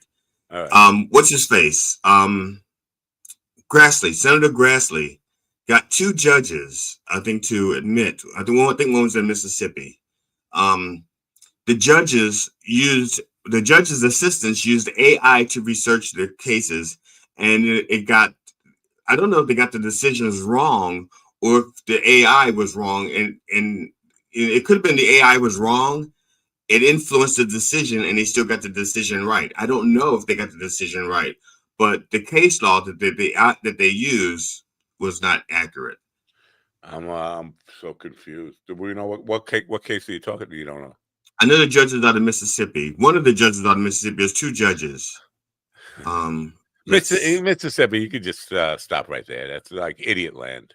I'm sorry. Let's see here. But I don't have any respect for Mississippi. You know why? Because you have too many double letters in your fucking name. IPPP, ASSS, IPPP. Just stick to one letter, all right? Matter of fact, you don't even. It says I crooked letter I crooked letter I PPI. Yeah. Okay. According to the Clarion Ledger, 2 federal judges admitted their staff used artificial intelligence. I lost it. Oh, because I clicked it at the end of the sentence. Okay, now I got to start over, but it's a different sentence. I shouldn't have clicked it. Okay. 2 federal judges admitted in response to an inquiry by United States Senate Judiciary Committee Chairman Chuck Grassley that members of their staff used artificial intelligence to help prepare recent court orders that Grassley called error-ridden. In letters released by Grassley's office on Thursday, United States District Judge Henry Wingate in Mississippi and U.S. District Judge Julian Xavier Niels in New Jersey said the decisions in the unrelated cases did not go through their chambers' typical review processes before they were used. Both judges said they have since adopted measures to improve how rulings are reviewed. But more and more judges are using AI to help research their the cases. See, I'm kind of on the fence about this. I think because AI is just going out and using the internet, and it's just faster. It's going to get the same results that the judge would do if he researched it on the internet himself. They would just produce the same results, just much quicker. It would take him 2 days where it takes AI 5 minutes, right? Well, Ron, the thing is, again, AI. The studio. Hey, what's up, Ron? But the difference is, the judges, when they used to research this, went to the actual books. Right. They actually went to the actual law book. So there's no misinterpreting or it's not like somebody downloaded the book, scanned it, and it came up with maybe 1 or 2 words got misplaced, because that's the thing about the law. Individual words get nuanced to death. And then you get AI versions of it. And so it contaminates the whole process. That's fair enough. I mean, but I just want to address Mr. White. He says, and the government isn't greedy. what? I define the government. I don't know if you mean by the politicians. Yes, the politicians are greedy. They're greedy fucks. Politicians are greedy fucks, but will not say the government, and I don't think I did say the government, but the government to me are the people. Government. Yeah, government. Like cheese. Yeah. Hello, Ron. Hello. I thought it was just funny when GD kept saying laws in this country. It is kind of funny. I didn't catch that one because I really don't listen to him. Yeah. I mean, if you're rich and white, there's no laws. But other than that, Rich White. No, it's Russ White. Well, they are laws. They just use them to get more money. Yeah. I don't think there is a Rich White. Yeah, how are you gentlemen doing today? Oh, we were just speaking about you. We was wondering. They said, first of all, Matt assumed the worst, that you just done, you like put the wrong kind of drug in your coffee. Like maybe you put Viagra in your cup and you couldn't get close enough to the computer because you had an erection. And That's so you couldn't. I assumed you had chlamydia. Log in. No, just some meetings, and a friend of mine just got laid off yesterday after 9 years. They were just out of the blue at 11 a.m. From the same company or from their other? No, from a different company. And they're like, yeah, we're having financial problems and we're going into bankruptcy, but we'll call you if we need you. Well, that's what happened to me on my last day in the corporate world. It was like the president, the CEO, president of the company just came over and sat at my desk. How's it going? That's going all right. Yeah, well, today's your last day. Whoa, what happened? Oh, we're out of money. We're out of fucking money. Wow. Would have been good to have like a little heads up a day or two. It's funny. A few years ago, I was hired by this company that was making good money, but they couldn't understand where their profits was going. It was like, we need somebody to audit our system and find out where the money's going. So they hired me. And first thing they did was they threw too much money at me. I said, I gave them a price, how much I wanted. And they go, okay, but we're going to pay you this. And they went way above, like almost 50% above what I asked for. And I said, no. And I turned them down and said, I said, you're hiring me to find out where you're wasting money. So let's start by not paying me more than I asked for. Let's start there. Okay. And then they said, we'll get you a car. And I looked at the car and it was like much worse than what I had. I said, no, I'm not, I will use my own car. Let's save that money. Now, so I go through and I get a hold of the books, and they had 3 partners. Each partner was skimming off the books a little bit, but not telling the other partners, because that's what happens when you skim. So each partner is thinking they're the only one skimming, so we should only be like 4% off. But each partner was skimming like 4 or 5%. And so they're like missing like 12 to 15% of their profits. And like they're going like, I don't understand. And so I told them, I said, here's the deal. And I had a meeting with all 3 of them together. I said, you skimming, you're skimming, and you're skimming. And each one of you don't know that the other ones are skimming. So you're expecting to only be missing 4%, but you're missing like 14% of your income, of your intake. Then that's what's wrong. And they go, thank you. And they fired me. They fired me. And then the company went into bankruptcy because they couldn't fix it. And the guy could not use his own name to start another business. He had to sell his name as well. See, I don't want to get into a bad love situation here with GD, but this is not passing the sniff test. It sounds like this is an episode of 8 is Enough. No, because 4% wasn't enough. Was really there was nobody named Michael. There was nobody named Michael, and there was nobody named Johnny. That's how you know it's a true story. Dirty Ernie. There was a Dirty Ernie, right? All right. Yeah. So you know what? I'm just confused. Are you an accountant? Why did they hire? Why did they? If I'm losing money, I just look at a phone book. Oh, G.D. Fenderson, forensic humorist. That's the guy we want looking for our money. Yes. Well, they got fooled by the word forensic, and this is also back in 1990 something. No, so I think what they were hoping for, we'll bring this black guy in, and we can blame everything on him. That's a good point. I forgot he was black. I always forget he's black. No, back then I had impeccable references back then. They were probably in the offices. They're like, can you believe it? This black guy wants to work for us, and we're all stealing. Yeah. And also because I was new to the industry, I knew what the market price was, but I wanted to get my foot in the door, so I was underbidding people. This alien from Iraq, not Iraq, Iraq, that is passing by the sun right now. It says, I believe this is an episode of a soap opera from the 80s called Days of GD's Lives. Could be. Could be. Ron, you didn't catch any of yesterday's debacle, did you? It was like the worst show we ever did. No.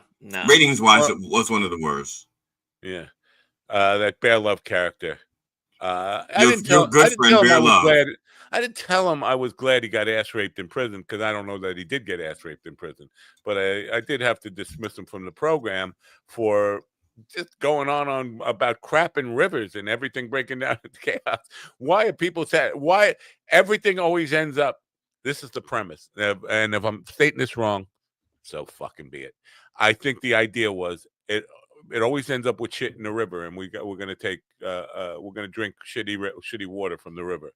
So society will always end up. Everybody used to shit in the river. I mean, to this day, people shit in the river. Well, a couple of years ago, there was stories that in India they were doing PSAs to tell people not to shit in the street. Right. Oh yeah. Yeah. Well, that's also in San Francisco. But when I went to India, that's more male. That's more full frontal male nudity in San Francisco. When I went to India, that was the thing. I mean, the Ganges, people would go down to the Ganges to take a dump. Like, wow. And but that's also where they went for ritual cleaning. It's just like, ew. You could just stay here in East River, whatever. Anyway, where were we? Do you remember where we were? We were here. You were in Long Island. Ron was in York, and I was in Westminster. Okay. I want the celestial object observed. We're talking about Atlas 31. This thing. Now, the celestial object was observed emitting an alloy not seen in nature and exhibiting other strange behaviors. NASA group launches a defense probe. It's a little late, right? To protect Earth from this Manhattan-sized comet. They're calling it a comet, but some people calling it a spaceship. It's a little late to kind of think, well, maybe we should send something up there to check it out, right? It's like, wasn't First there of all, Ben Affleck movie or something? The way science works, I'm pretty sure they can predict its trajectory. The way its path. Trajectory? Its path. It's Polybius. Chlamydia. It's pronounced chlamydia. Project its chlamydia, pretty accurately. I mean, I even learned to do that in like 1980 or 79 when I was doing my, science class. They could project its arc. They know where it's going. But it could turn, right? The thing is shown like not normal. We are currently tracking, and this is just a rough estimate, millions of objects in the heavens. Okay, millions. Let me interrupt you just a second here. Okay. I'm sorry, Bear. Because they track them, but they usually have like a straight path. This one they've been saying is taking unusual. It looks like it's been intelligently driven. It's taken some really weird twists and turns that they never see in comets and stuff. So that throws it could be just it throws an asteroid into your comet tracking. Whatever. Well, who's saying that the turns are unusual? I mean, here's the problem with, because there's a lot of things we do not know as far as science goes. So there could be gravitational pulls from other bodies that are affecting it. And it's not just changing course, but it's reacting to those gravitational forces. I mean, for example, they're not even sure, scientists not even sure how to call gravity, if they want to call gravity a force. Because everything else that has a force, they can measure, or they know what kind of particle causes that force. So like light, you have photons. I think heat or something. You have gluons. You have gluons and photons, but we don't have. No, I'm sorry. Gluon is wrong. Gluon is what they would call gravity if it had a particle. So gravity does not have a particle as far as they know. So they don't know if they want to call it a force. So there's just things out there they don't know.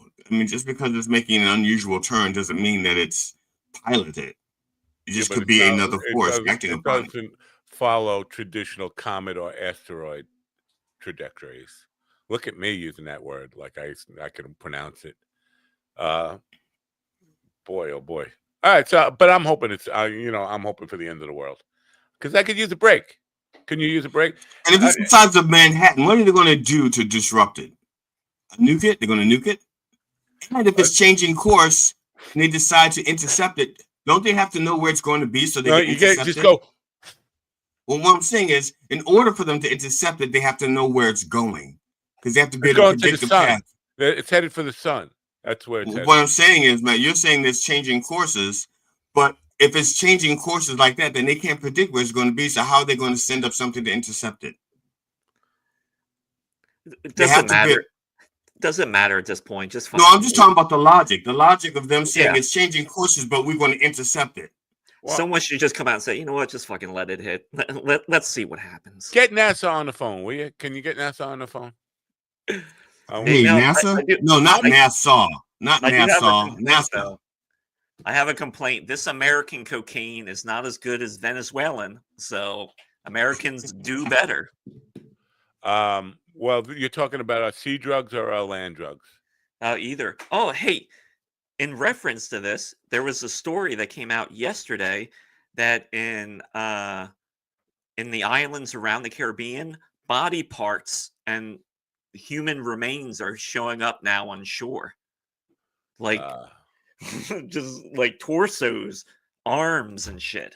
Now, do they have like a little shrapnel attached to it saying "Made in America"? Yeah, they're just in bits. Before we go any further, I just want to say this has been happening on the South Shore of Long Island for as long as I'm alive. But I mean, granted, though, I mean that could just be waste from New York City.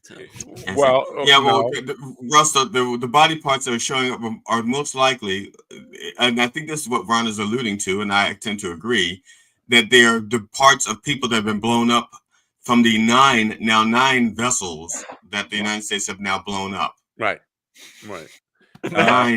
Nine vessels. The irony of being an American that goes on vacation to one of those islands and you're walking on the beach. I think that's a human carcass. Unless you're from New York, you go like, yeah, we see this all the time on the beach. Yeah, I mean, if you're Matt, you probably just step over it. It's like, this is just a fucking Tuesday. If they're New York and an arm washes up on the shore, they go like, hey, I'm walking here. And then they step right over it. Yeah. There was a body that came up in the canal just down the block from my house, and everybody in the neighborhood wanted to take credit, because they wanted to be on News 12 or something, talking about the body that just came up to the canal, and like it came up in different parts, like the torsos came up like 500 feet apart from each other, and everybody was like, I found it first, come talk to me. It's like, well, wait till tomorrow, there'll be another one. Just to do a series. Take a turn. Tonight we're talking to the guy who found the head. Tomorrow night on That's Entertainment, we'll talk to the guy who found the torso. Yeah. Inside Edition, we'll talk to the guy who found the hand. Some of the people, the families of these people say, we just went out fishing. And I think, I don't know how this would work with international law, but they want to sue. Yeah, you killed my husband. He always just going out fishing, whatever. I don't think that's going to. How do you even do that? I mean, sue the United States for just whacking your husband just for going out fishing or something. I don't know. But he's now threatening, because that's why I said sea drugs are land drugs. He came out with this.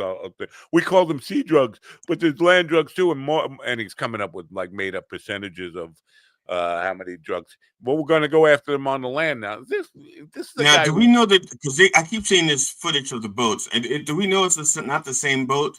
In other words, because hear me out. This is what I'm saying. I'm not saying that they haven't blown up 9 boats. That's not what I'm saying. Or 8 boats in a submersible. That's not what I'm saying. But what I'm saying is, let's say they're blowing up boats that like they're not moving. They're just sitting there. And the guy is fishing. Yeah. They really are fishing. That would be easier than a moving and they blew it up. But the footage they show us is like the same boat because they pixelate. They use pixelation. Why? I don't know why they're pixelating. I guess the markings or something. Yeah. On the ship. So to me, I've seen like what looks like to be the same type of boat speeding across the water every time, but they're not saying foul footage. And we know the government, and this is when I say the government, I'm talking about Trump's administration.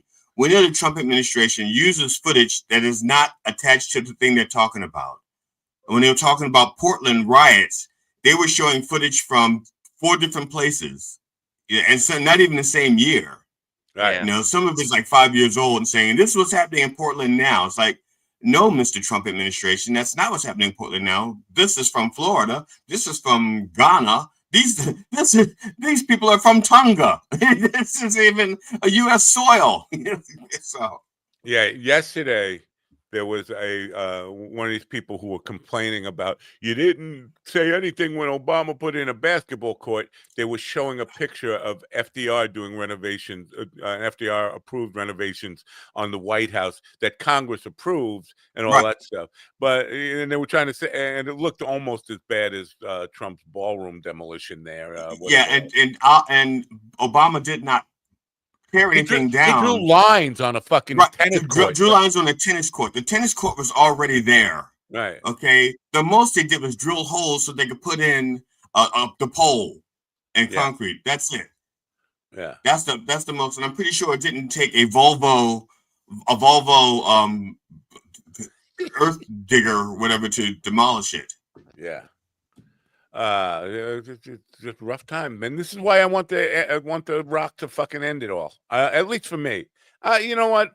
If there's any way the Rock could just end it for me, and I don't mean Dwayne the Rock, I mean the Rock that's coming, just for me, and let everybody else go on. I'm okay with that. This is my hope, and I don't know if you two are old enough to remember. I think it was the Velvet Underground, the left leaning organization that used to blow up stuff. No, you know what I'm saying? The left-leaning organization used to blow up buildings to protect nature and stuff. Wasn't the Velvet Underground? No, that's the Weather Underground. Was it the Weather Underground? No, yeah, the Weather Underground, something like that. Yeah, something. Yeah, okay. What was the Velvet Underground? Was Lou like Reed. That was Lou Reed. Okay, sorry. The Weather Underground. Well, you probably are. So you guys are old enough to remember the Velvet Underground. So the Weather Underground. The Weather Underground. I think that was the group that used to blow up buildings and stuff like that. Well, there was the Weathermen, and there was something underground, but right, the Weathermen, yeah. But basically, I'm just, it's the work that I'm interested in. The name would help, but it's the people that were blowing up buildings on the left. That was the Weathermen. Okay, the Weathermen. Those are the ones I would love to see. Just like they have the new Black Panthers, I would love to see it, the new Weathermen. So as soon as they start making progress in building this thing, they start taking it down again. They start every time they make progress, they blow it up. I'd like to see. So it never gets finished while he's in office. I feel like the White Panthers get a pass on a lot of stuff. So yeah, I don't think the White Panthers have. Well, they don't have as good publicity. Yeah. White Panthers. Yeah. I think they call them Cougars, right? No. Russ White is saying liberalism. I don't think you know what the fuck you're talking about, Russ White. Sorry to tell you. Well, I mean, how can anyone believe anything coming out of the Pentagon, especially when all of the news sources are favorably on your side? Yeah. I gotta come back to this liberalism thing though. This is fucking. I thought you said liberal man. Liberal man. Well, see, that's people are throwing around words like conservatism, liberalism, progressivism without having a fucking clue what those terms mean. If you're not in Trump's pocket, you're somehow a liberal or a progressive or a radical leftist or a woke or whatever. Conservatism. Most of the people who call themselves conservatives today have no fucking clue what conservatism is about. You know what? The biggest part of conservatism, managing the financial debt and keeping your debt payable is the number one thing. And under that, the conservatives, the so-called conservatives, are just lost track of it. Read my article. I think our debt has hit 38 trillion or is approaching 38 trillion. Yeah. And that's just debt. like, Where's the fucking conservatism in any of the policies about the separation of church and state, which is a conservative principle, which is keeping the debt down, managing waste and fraud, and keeping that all these fucking principles. And also, conservatism is also supposedly against so much. It's for small government, not creating. Yeah, not getting into your bedrooms, not getting into states' rights, all that bullshit, and they're completely against that. And the number one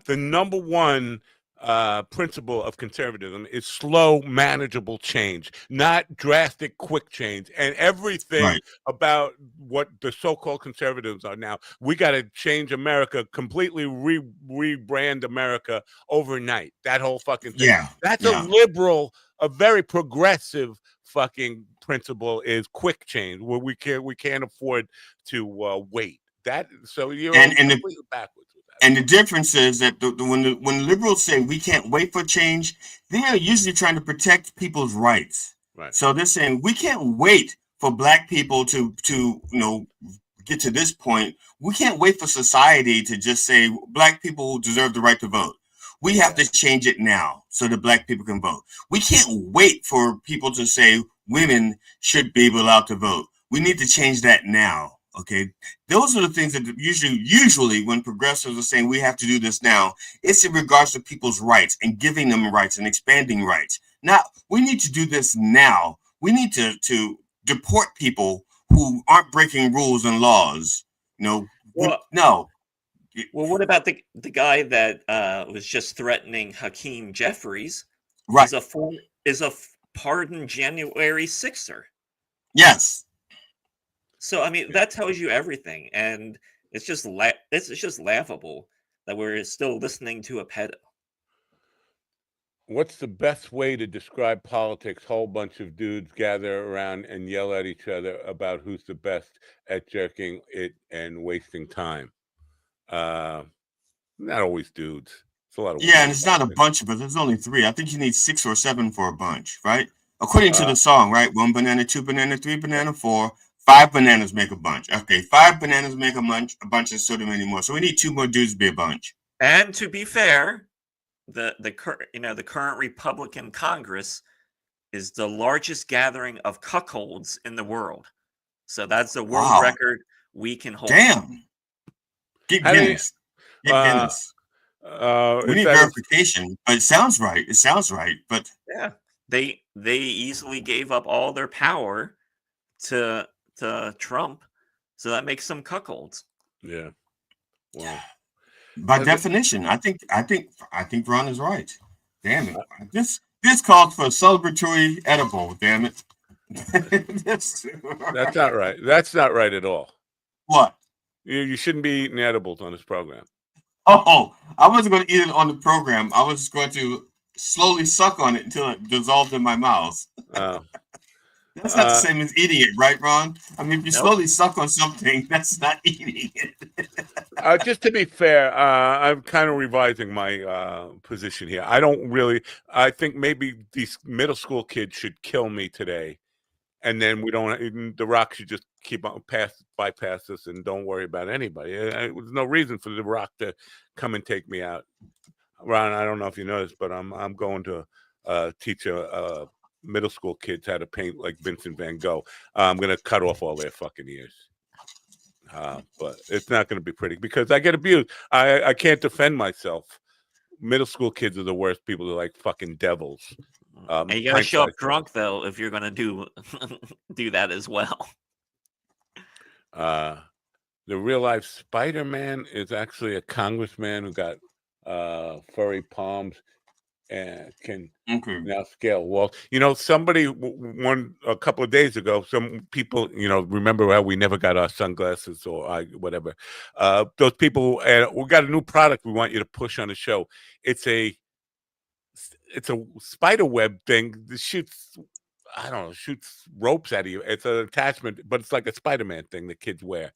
Right. It's like they want to do a collaboration. Like use this on your program. Like how the fuck would I incorporate that into this?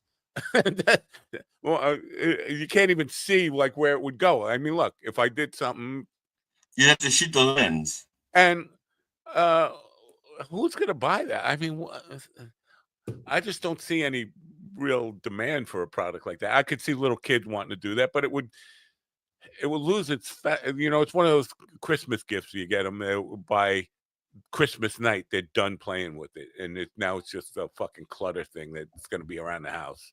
Spider-Man gadgets. I'm getting every day. I'm getting these fucking solicitations for people who want to collaborate. Use it on your show, and I'm like, I just want anybody who wants the other half of this edible, just DM me and I'll give it to you. You just DM bastard. Or put your address in the chat room and I'll send it to you. The other half of this edible. Everybody knows my address, and that's not a good thing. I'm just saying, if you want the other half of this edible, and I'm telling you now, these are only 50 milligrams. I'm telling you now. Go ahead. These are 50 milligram edibles, so that's about 20. This is about 25 milligrams of THC. I know that when I ate a whole one, along with some friends and alcohol, I had trouble getting up from the chair because it hit me while I was sitting. I'm just thinking, I wonder if 25 grams, I probably wouldn't even feel 25 milligrams, would I? Your tolerance is totally different than mine. I don't do this very often. And also, I'm not trying to forget anything. I think you're doing it trying to rewire your synapses in your brain. I'm just trying to. It's escapism, definitely. I'm just and I'm not trying to escape anything. Really? No. Well, I think most people would wish you would try to escape something. Well, yeah, they'd like for me to escape from comedy. I'm just looking to see if I could find the Spider-Man thing. It's probably not important. Nobody cares. Nobody cares about anything. No, Ron, I missed Monday because I wanted to be there Monday, but I got the COVID and flu shots, and it left me incapacitated. Yeah, I gotcha. Yeah, it was a good night Monday night. Of course it was. There's a nice audience. I did like 20 minutes. I only had one other comic. I knew it. Damn it! I knew it. I should have. But it was just a COVID thing. Because it's not like I didn't have the material. I just didn't have the will to do it. Yeah. Wow. Like.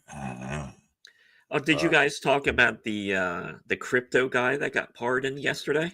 Well, beyond from Binance. From Binance. Zhao.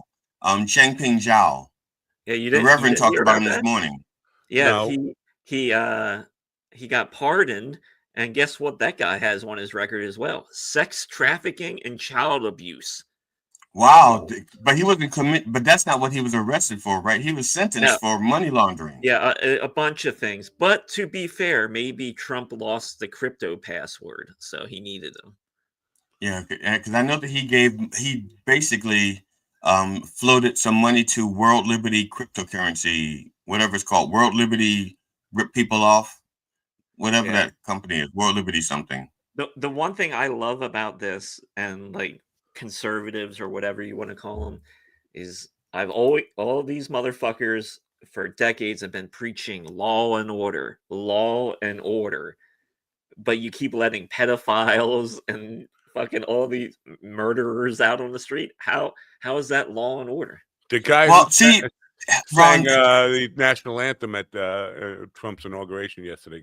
Christian pastor got arrested for child pornography. Yep, the mega. See, Ron, I think this is where we're making a mistake, because we hear a lot of people talk about law and order, but they're not talking about all laws, just some laws and order. So it's more like it'd be like selective law and order.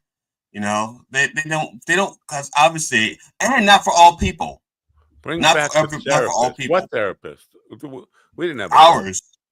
Did we have a therapist on? This is the web shooter thing. Now look at this. It says, you see that commission rate? 0. It's like, what am I getting out of this? Do you want me to promote this? Does it look stupid? And what does it say? $30 for this thing? It's like a glove. Is that like a dart with a string attached to it? It looks like that, right?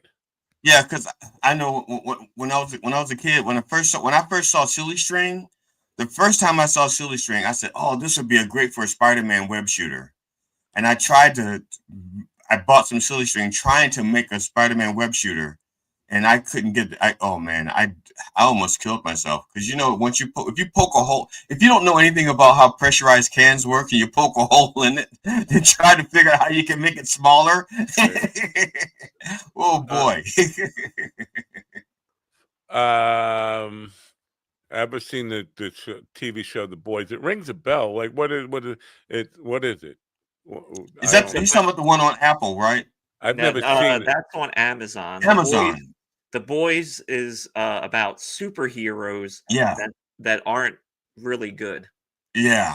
They're corporatized. They're privatized superheroes. Yeah, the one guy is like has Nazi ties, and there's a lot of similarities of what's going on in Nazi ties, like a tie with a little crust.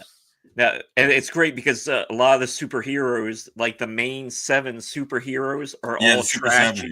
They rape women, and they fucking kill people, and it gets covered up.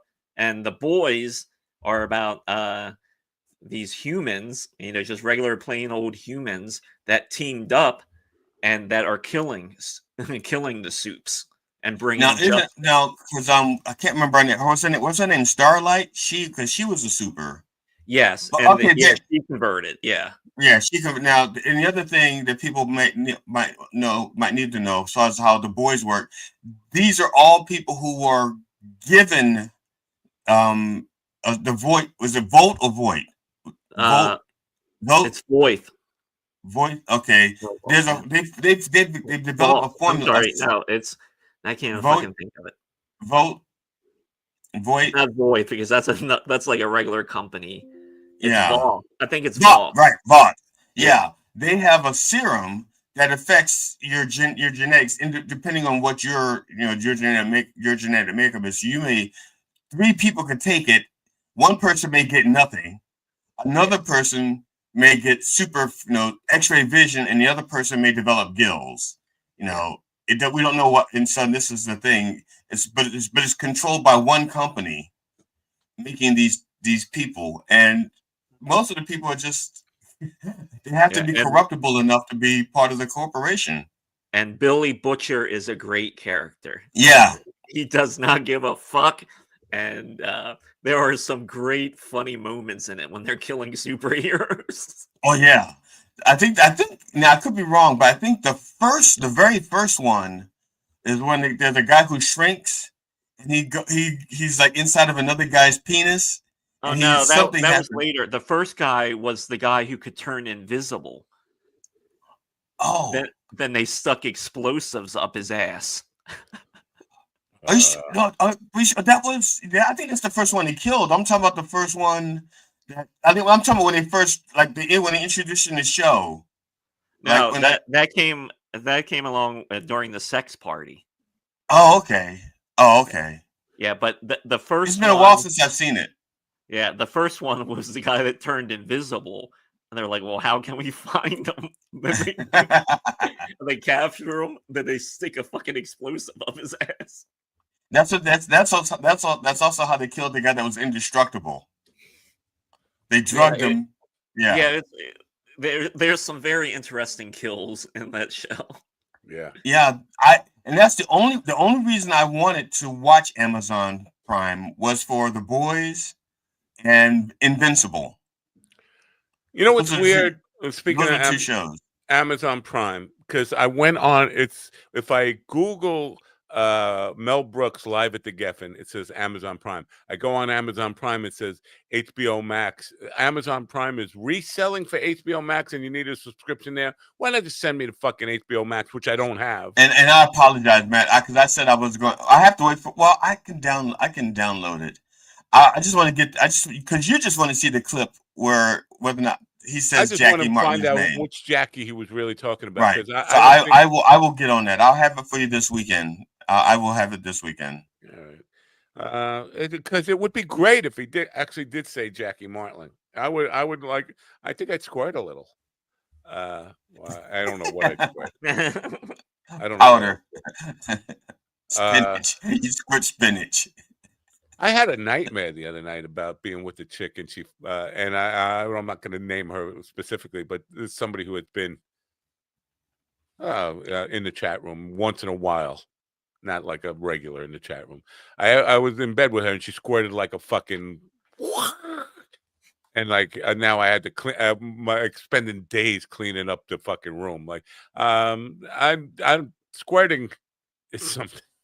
Squirting is something that horrifies me. It's like, wait a minute, I can't imagine like a woman who's like just a voracious. The only time it concerns me is if my face is in the general vicinity. Yes. All of it is fucking freaking scary. Like, give me a heads up that's going to happen. But that's it.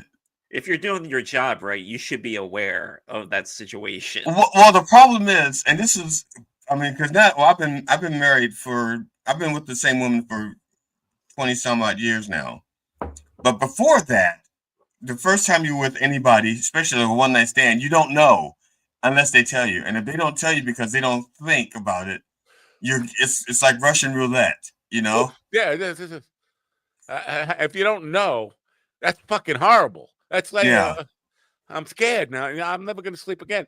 But communication is important when you're going to. Are you a squirter? Should be your right. I mean, you go like, oh, I should ask. Are you a squirter? This is not as far as I know. I've never had it. If you talk to her, she will tell you whether or not she is. Or that's true. Unless they've never had one. Yeah, and she might say, "Hey, maybe if I reach this point, you may want to, watch out," or like, I'll tap you on the shoulder. There's a hole in Ron's premise here. Can you spot the hole in Ron's premise? People are fucking lying. People don't fucking tell you the truth. Nobody fucking. Well, some things they do tell you the truth about. Yeah, they do. Listen, as they don't want to ruin it for you and them. Yeah. I don't know. Anyway, you're talking about a scene from Californication. What's his name? The guy from David Duchovny? Yeah, he's there, and he's doing the cunnilingus there, and then he remembers where he knows this girl from and why he's not supposed to be doing what he's doing, and then all you just see like somebody let all the water out of the pool at once. But then sometimes it's a nice surprise because if you get her very excited and it just happens. If you're at her place, not if you're like, you don't want to have to clean that shit up. Not if you're in your car. Not if you're in your car. If you're in your car. Not if you're anywhere but her place. For her to clean up. I got enough trouble cleaning up after myself. I don't know. Maybe. Yeah, but if you have a new car, you still have that new car smell. You don't. Wow. Well, Matt, you can't make an omelet without breaking some eggs. A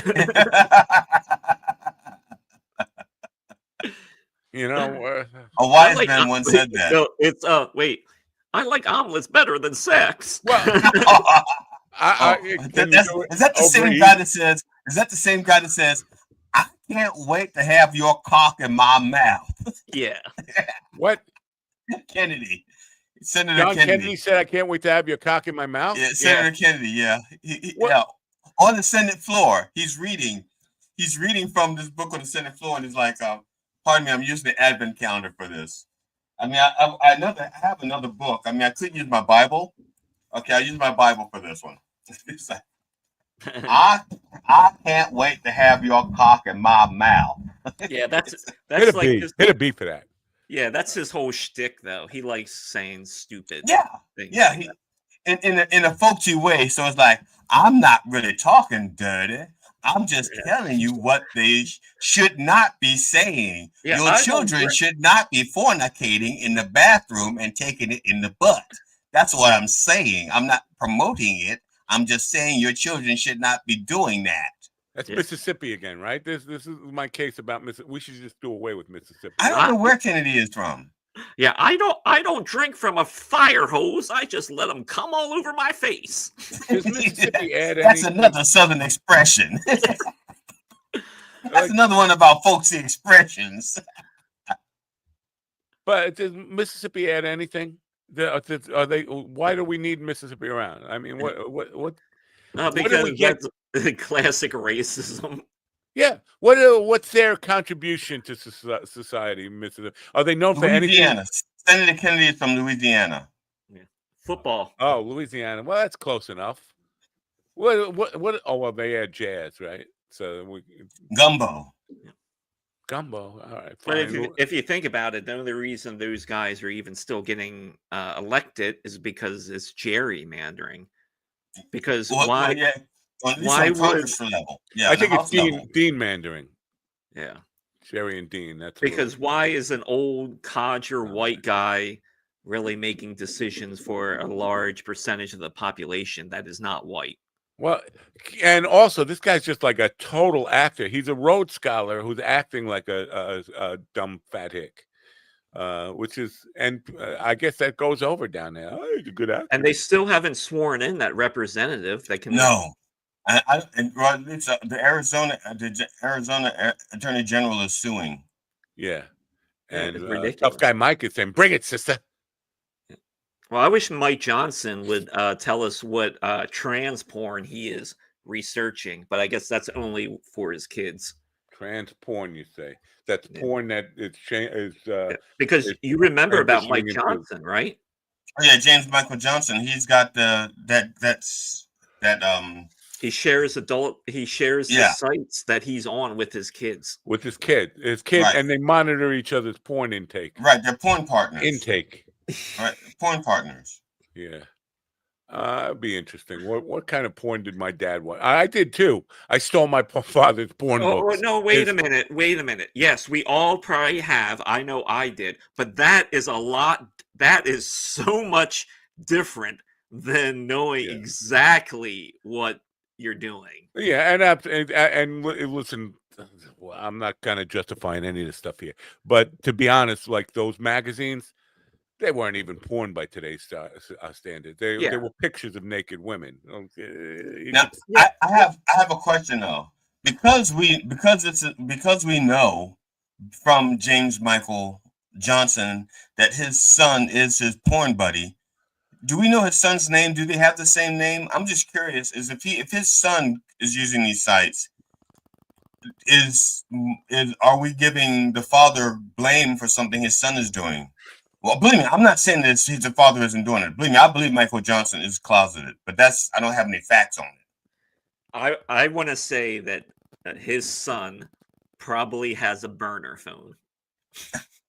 I'm just going to guess. I'm guessing that he's gotten a few other burner things, like a burning sensation. Is that chlamydia? Would that be chlamydia? I mean, what's his friend saying to him? Like, bro, you're sharing porn with your dad? Yeah, it's cool. You should try it. It's the greatest. The church says it's the next best thing to being there.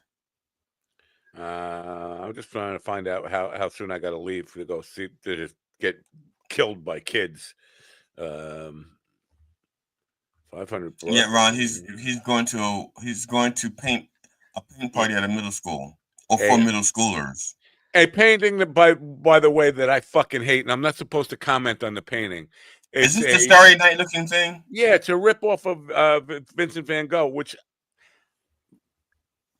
I'm not down with. Van Gogh. First of all, that starry, the swirls and that's bullshit. That's not what stars look like. They don't look like fucking sperm. Cause that's what Van Gogh's idea of stars is: a fucking sperm going around in the circle. That's the way I see it. Okay, well, Matt, I have a happy thought for you. And this question is for both of you, gentlemen. All right. Back in the day, when you wanted to get romantic with a woman and you put music on, what was your go-to music? Stop right there before you go any further. I think for me, it just varied. Let me sleep on it. Baby, let me sleep on it. But I've never been like one of these people like, let's put on this song because it's romantic or that bullshit. It's just not me.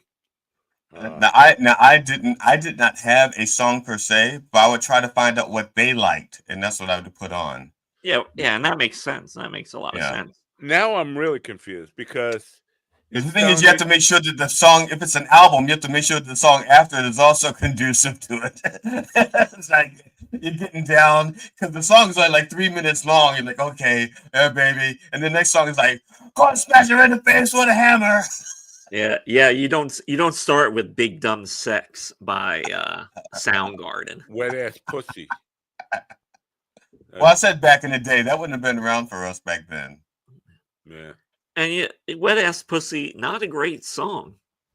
I don't know it. I just know that Tom Cotter bit about "Baby It's Cold Outside," comparing it Well, to the thing Wet Ass is, Pussy. the song, because it's sampled from a Baltimore house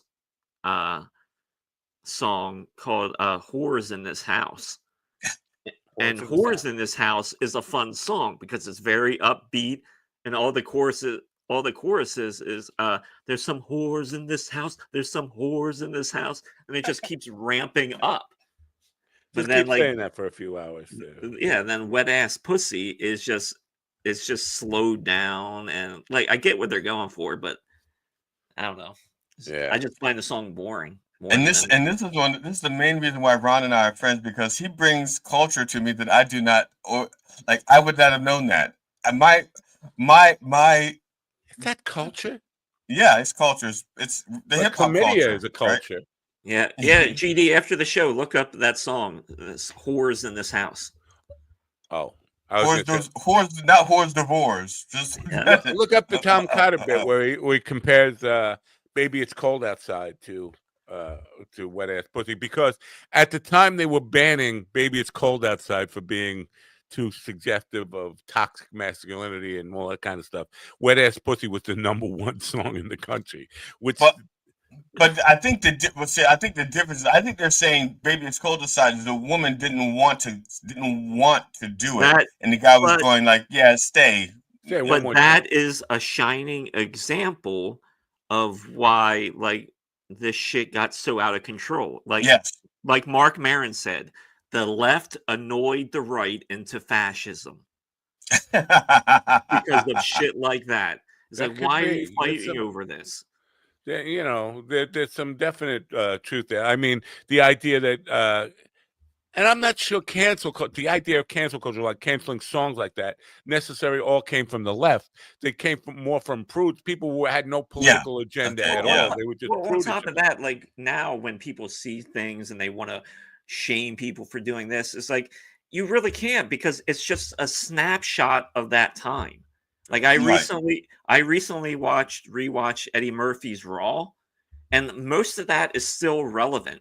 Like if he really did that, he'd have to maybe clean up that one bit, but the rest of it is like, who cares? Because people will say, well, you shouldn't be saying that slur. Eddie Murphy's a guy, and I'm not sure that this is absolutely accurate, but if it's true, I kind of admire that. He's a guy who said, you know, fuck it, I'm sick of all the bullshit. I'm just going to sit home, count my money, fuck boys, whatever I do.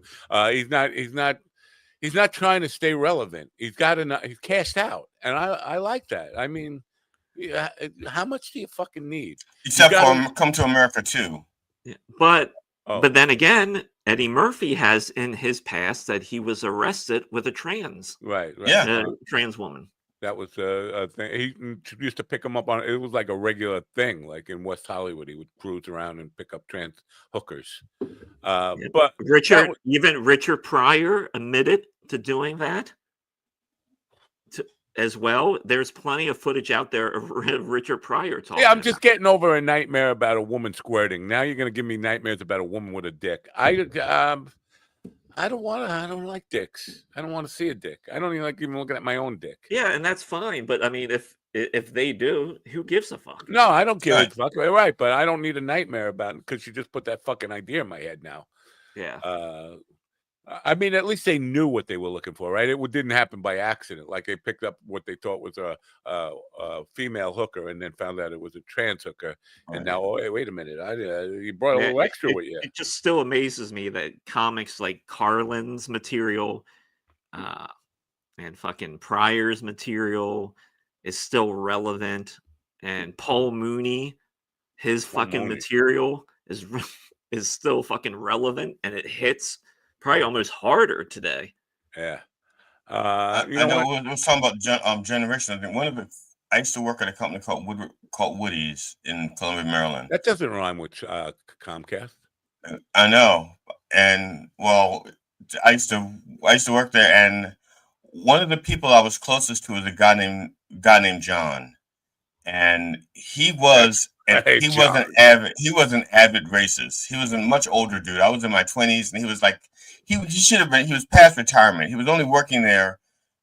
He had to work only he had to keep it under a certain amount of hours so that he could maintain keep his Social Security check. So he was working the most hours he could work and keep his Social Security, but he would not wait on black people.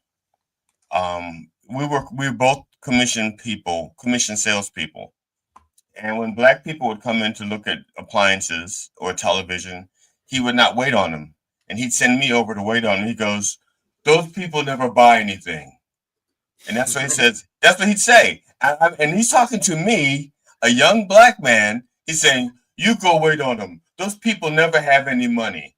And the thing is, he liked me. You know, he'd buy my lunch. Now it turns out he thought I was poor for some reason because he and I both had the same job, right? But he assumed that I had no money.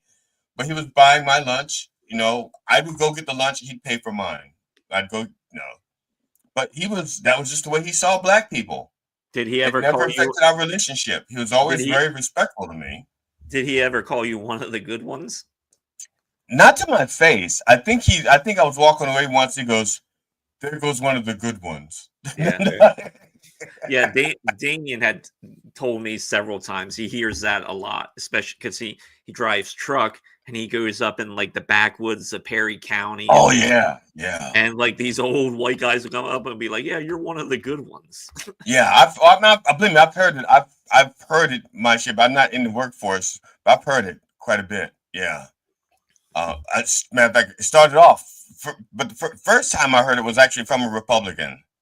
Yeah. Because of my intellect, they were trying to recruit me into the Republican Party, and their approach was, "I'm not like those others. I'm one of the good ones," and so that was their selling pitch to me.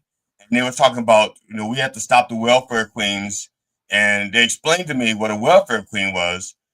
What you're talking about, my mother. My mother was getting Social Security because my father was a vet and he died. So those were benefits that my mother was entitled because my father was in World War II. My mother was not a welfare queen. Plus, my mother worked. So they were just, they were saying bad things about my mother and my people, but they want me to join their party. My people. Yeah, my people. I don't have is that worse? Now, in your opinion, is that worse than being called the N-word? Or is someone like telling you that and like walking you through their thought process? Yeah. I think being called one of the good ones is worse to me. Because, to this day, people can call me nigger, and that doesn't bother me. I don't care. But to call me one of the good ones, that's like, to me that's because I don't care about every black person in the world, but I do have family that I care about.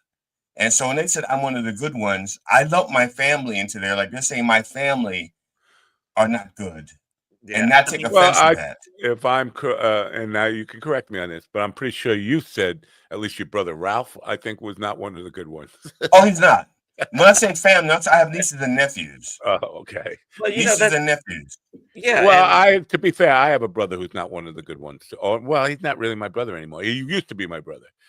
My ex-brother is not one of the good ones.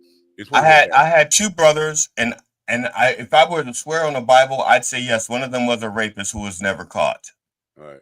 Okay. In my humor, I joke about it when I say that my father was a rapist, and it skips a sibling, because not every sibling became a rapist. Just every other one. Boys, every other boy became a rapist. So. All right, then. To end on a happy note, talk about rape. That's what we're here for.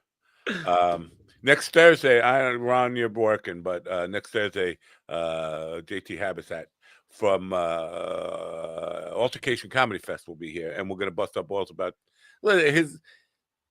I think it's only a few weeks away, and I don't have time to really prepare this year. But I would love to, maybe next year, go down there and be part of the festival. There are some prominent names in comedy all week long down there, and it would be good to go down there and just rub elbows with some of the funny people down there. Altercation Comedy Fest. We'll be talking about his book, Doing Time, and the Austin comedy scene and what's really going on down there.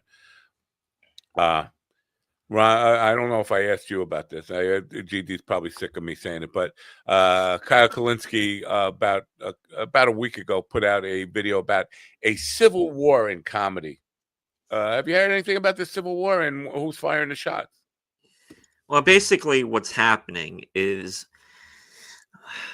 the best way to say it, the bro comedy, which has had comedy locked up for the past few years, whether that be like Rogan and all these other guys. So that has definitely it's starting to all fall apart, and most of it tracks back to Mark Maron being very critical of what's happening in comedy, and which is the right thing for him to do. And then to throw on top of that the Riyadh Comedy Festival, and so many comics have lost credibility because of that festival. They wanted the money, and they got the money, but now they've lost credibility. Like Bill Burr now, a lot of people do not respect him anymore because he was the one out there like, oh, it's us against them. Then he takes all that money. And it would be interesting to see if and when he goes out to do some shows, whether ticket sales are affected or if it's just basically forgotten by that time. I don't know. Well, yeah, I think like right now you won't really see the hard hit, but it will catch up to him. It will catch up to him. Yeah, but I think the idea of civil war has probably always stayed in Well, there, right? yeah, I don't know about that, but I think what's happening in comedy right now is great because it's a much needed change, because comedy has just been in a bad place for the last few years, and more people are speaking up about Rogan, like, this guy's not funny, which, I mean, everyone knew. I mean, he's really never. I don't think he's ever been funny. He's never been like the top tier comedian. I've never seen that, and even before Rogan became this political guy, back when I first started listening to his podcast, I got interested in him, and then I went on whether it was Netflix or wherever I found one of his specials, and I watched an entire more than an hour long special, and I was like, how is this guy selling out fucking theaters? What's funny about him? What I saw of him, he was doing like he was trying to do like a person impersonation of an alien abduction, and he was rolling around on a fucking bar stool. I was like, what is fucking funny about this? And I wasn't hearing any laughter from the audience, and I was just like, what am I missing that this guy is such a success? He does sell out theaters and amphitheaters, and people walk out thinking, what a waste of money that was. How does a podcast and even like in the Kill Tony sphere, they're definitely taking a hit, because you're hearing there's news about David Lucas, like they can't sell tickets, so they're just giving away tickets. And then there was like the Killers of Kill Tony that couldn't sell either, because Kill Tony is essentially comedy's American Idol right now. Right. And to me, the way that I look at it, it's like it's on the downward slide of American Idol. Yeah, it's still around, but it's not like it used to be, because the thing that will keep Kill Tony going is desperation of people wanting to get noticed. Yeah. I'm not sure that. Well, the one guy getting on Saturday Night Live now but Saturday Night Live, it's not. Well, but that's different. And like I know it seems like everyone knows what they're going for, because they picked some cast members that are primarily known like on the net and things like that. Yeah. And like what SNL has done with Cam so far has been really good. They haven't like just pushed them out there. It seems like they're developing them. Like But they did that with a couple of characters. They bring them on to the Weekend Update, and it's almost like they're doing a comedic bio version on Weekend Update, which I could tell what they were doing. It's not going to make me watch them. I saw what they're doing. At least I know what they're trying to do. Yeah, but I can watch seeing Cam right now, he's got plenty of potential, and it will be up to him. But I could definitely see it when he's on screen and things like that. He's got charisma.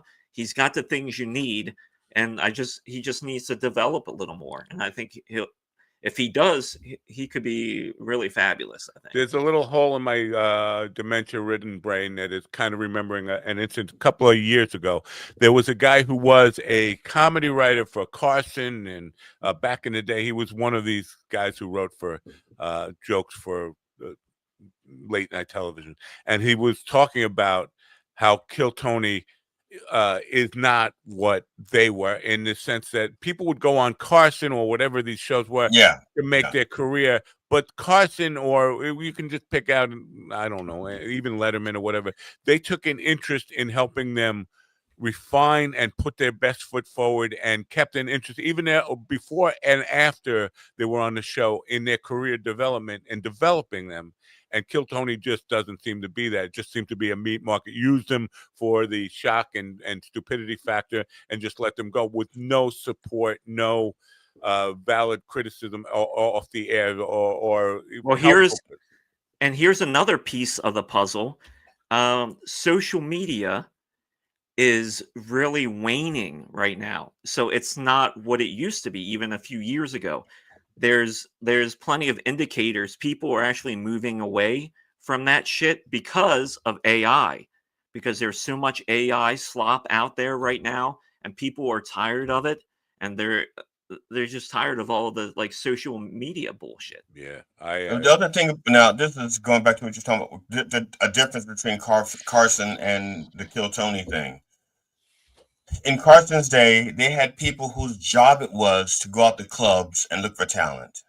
Right. You know, they would go out to clubs and they'd listen, to like 4 or 5, 6. I don't know how many scouts they had, but they went to like the main clubs in the area, like 4 or 5 clubs, and they sit through the whole sets. And they look for talent, and they bring. Tony does not go out looking for people. Tony sits in his little room and says, "I want these 1,000 people to throw their name in the hat, and we'll give them a minute." So, and no pre-qualification at all, like that they're even really comedians. Matt Knudsen, when he was on the show, was talking about how he got lucky. He was just doing his show, not knowing that there was a talent booker from Conan in the audience and saw his spot. And right after his set, came up to him and said, "Would you like to do a spot on Conan?" He goes, "Hell, fucking yeah, I would." That doesn't happen. The other thing with the comparison to American Idol is, like, who's really the only person you remember from American Idol at this point? It's Kelly Clarkson. I was going to say Howard Stern. She's the only one that really made a career, and some of those other people had like little careers. So if you compare that to Kill Tony, you have Hans Kim, which was kind of like the original, like, really big guy that they really pushed. Then you have these other ones, and now because of what's coming through the pipe, it's just the talent level is not good. But didn't Jennifer Hudson come through America's Got Talent? Yeah, I don't know. Yes, she did. And and Rupert Stoddard. Yeah, but I think he didn't have a major career. But Carrie Underwood she's still kind of relevant in the country. Yeah. So there's a couple, but you have those couple, but in between that, there is a shitload of people that never got there. Yeah. I can't see. Out of all those comedians, Adam Ray is the only one that actually affected the way that I look at comedy and changed my opinion or affected me. And you want to talk about what that is, Brandon? I don't know. What do you? Yeah, wasn't Brendan? Like Adam's a really good comedian, but then there's Rory Scovel. He's out there. Rory, his Max special that he just put out like last year is so fucking funny. If you haven't seen it, go check it out. It's so fucking funny. I'm still trying to get on Mel Brooks. I am way behind on. And again, the comedy, watching comedy on television, comedy specials on television, it's just not the same for me. I could go to a club and fucking belly laugh, see the same person on television, and not outwardly laugh at all. But I might think, well, that was funny. But to me, it's not the same experience at all. And for me, I need that. I need that fucking belly laugh. That I need that my face to hurt from smiling too much when I leave a club. Anyway, time to wrap things up. Isn't it time to wrap things up? Don't you think it's time? I don't think so. I think we have like another hour to go. I have to go get killed by kids. I never wrap it up. I just bear back my wife. But what do you do to your houseboy? The houseboy has an NDA. Oh, and chlamydia.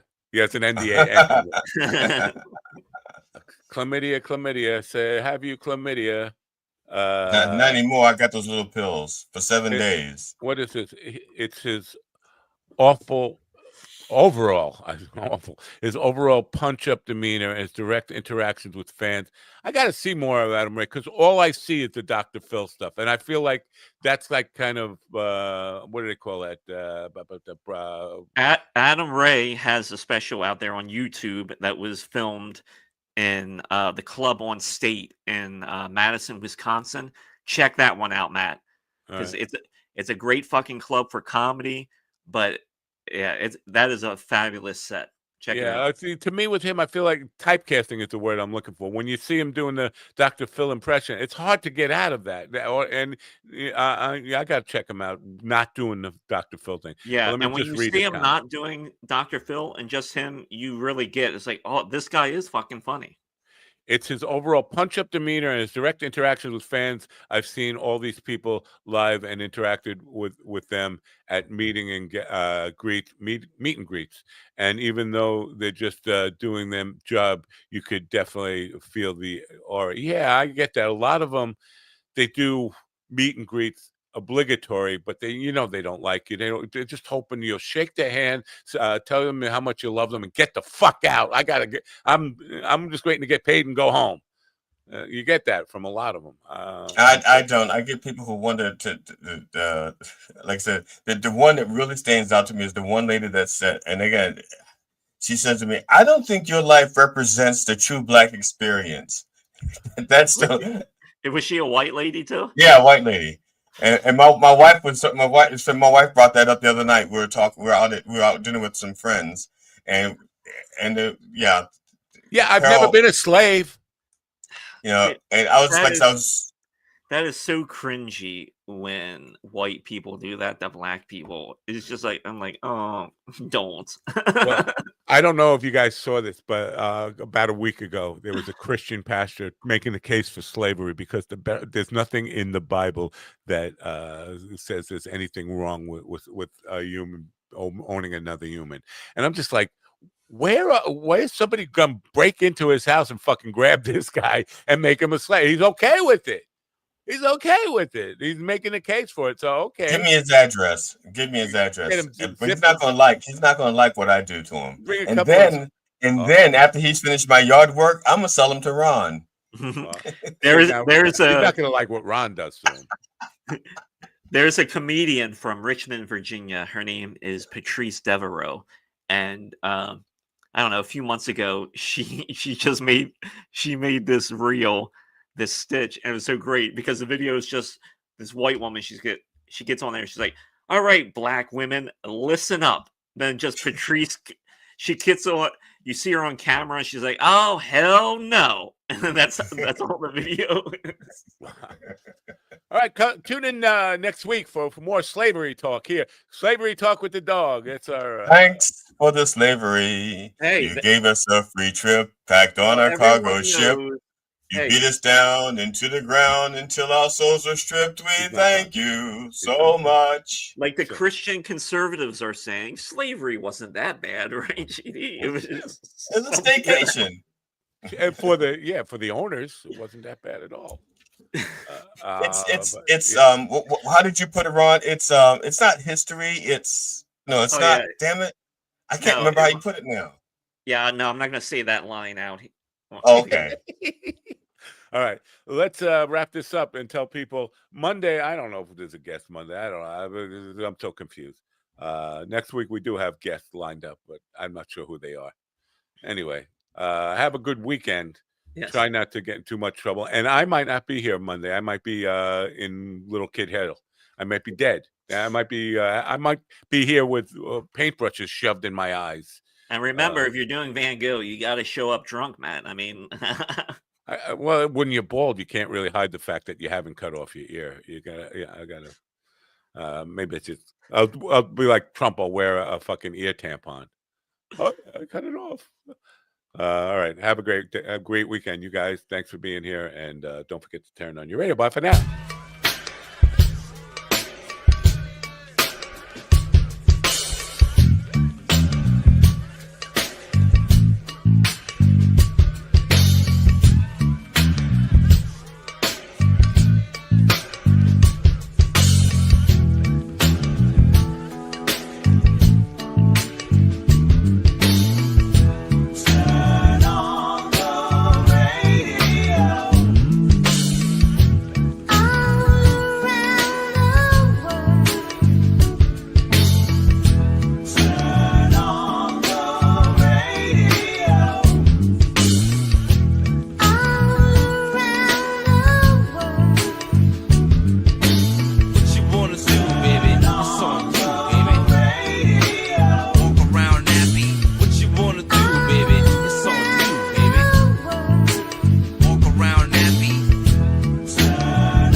Listen to me now. Listen to me now. Listen to me.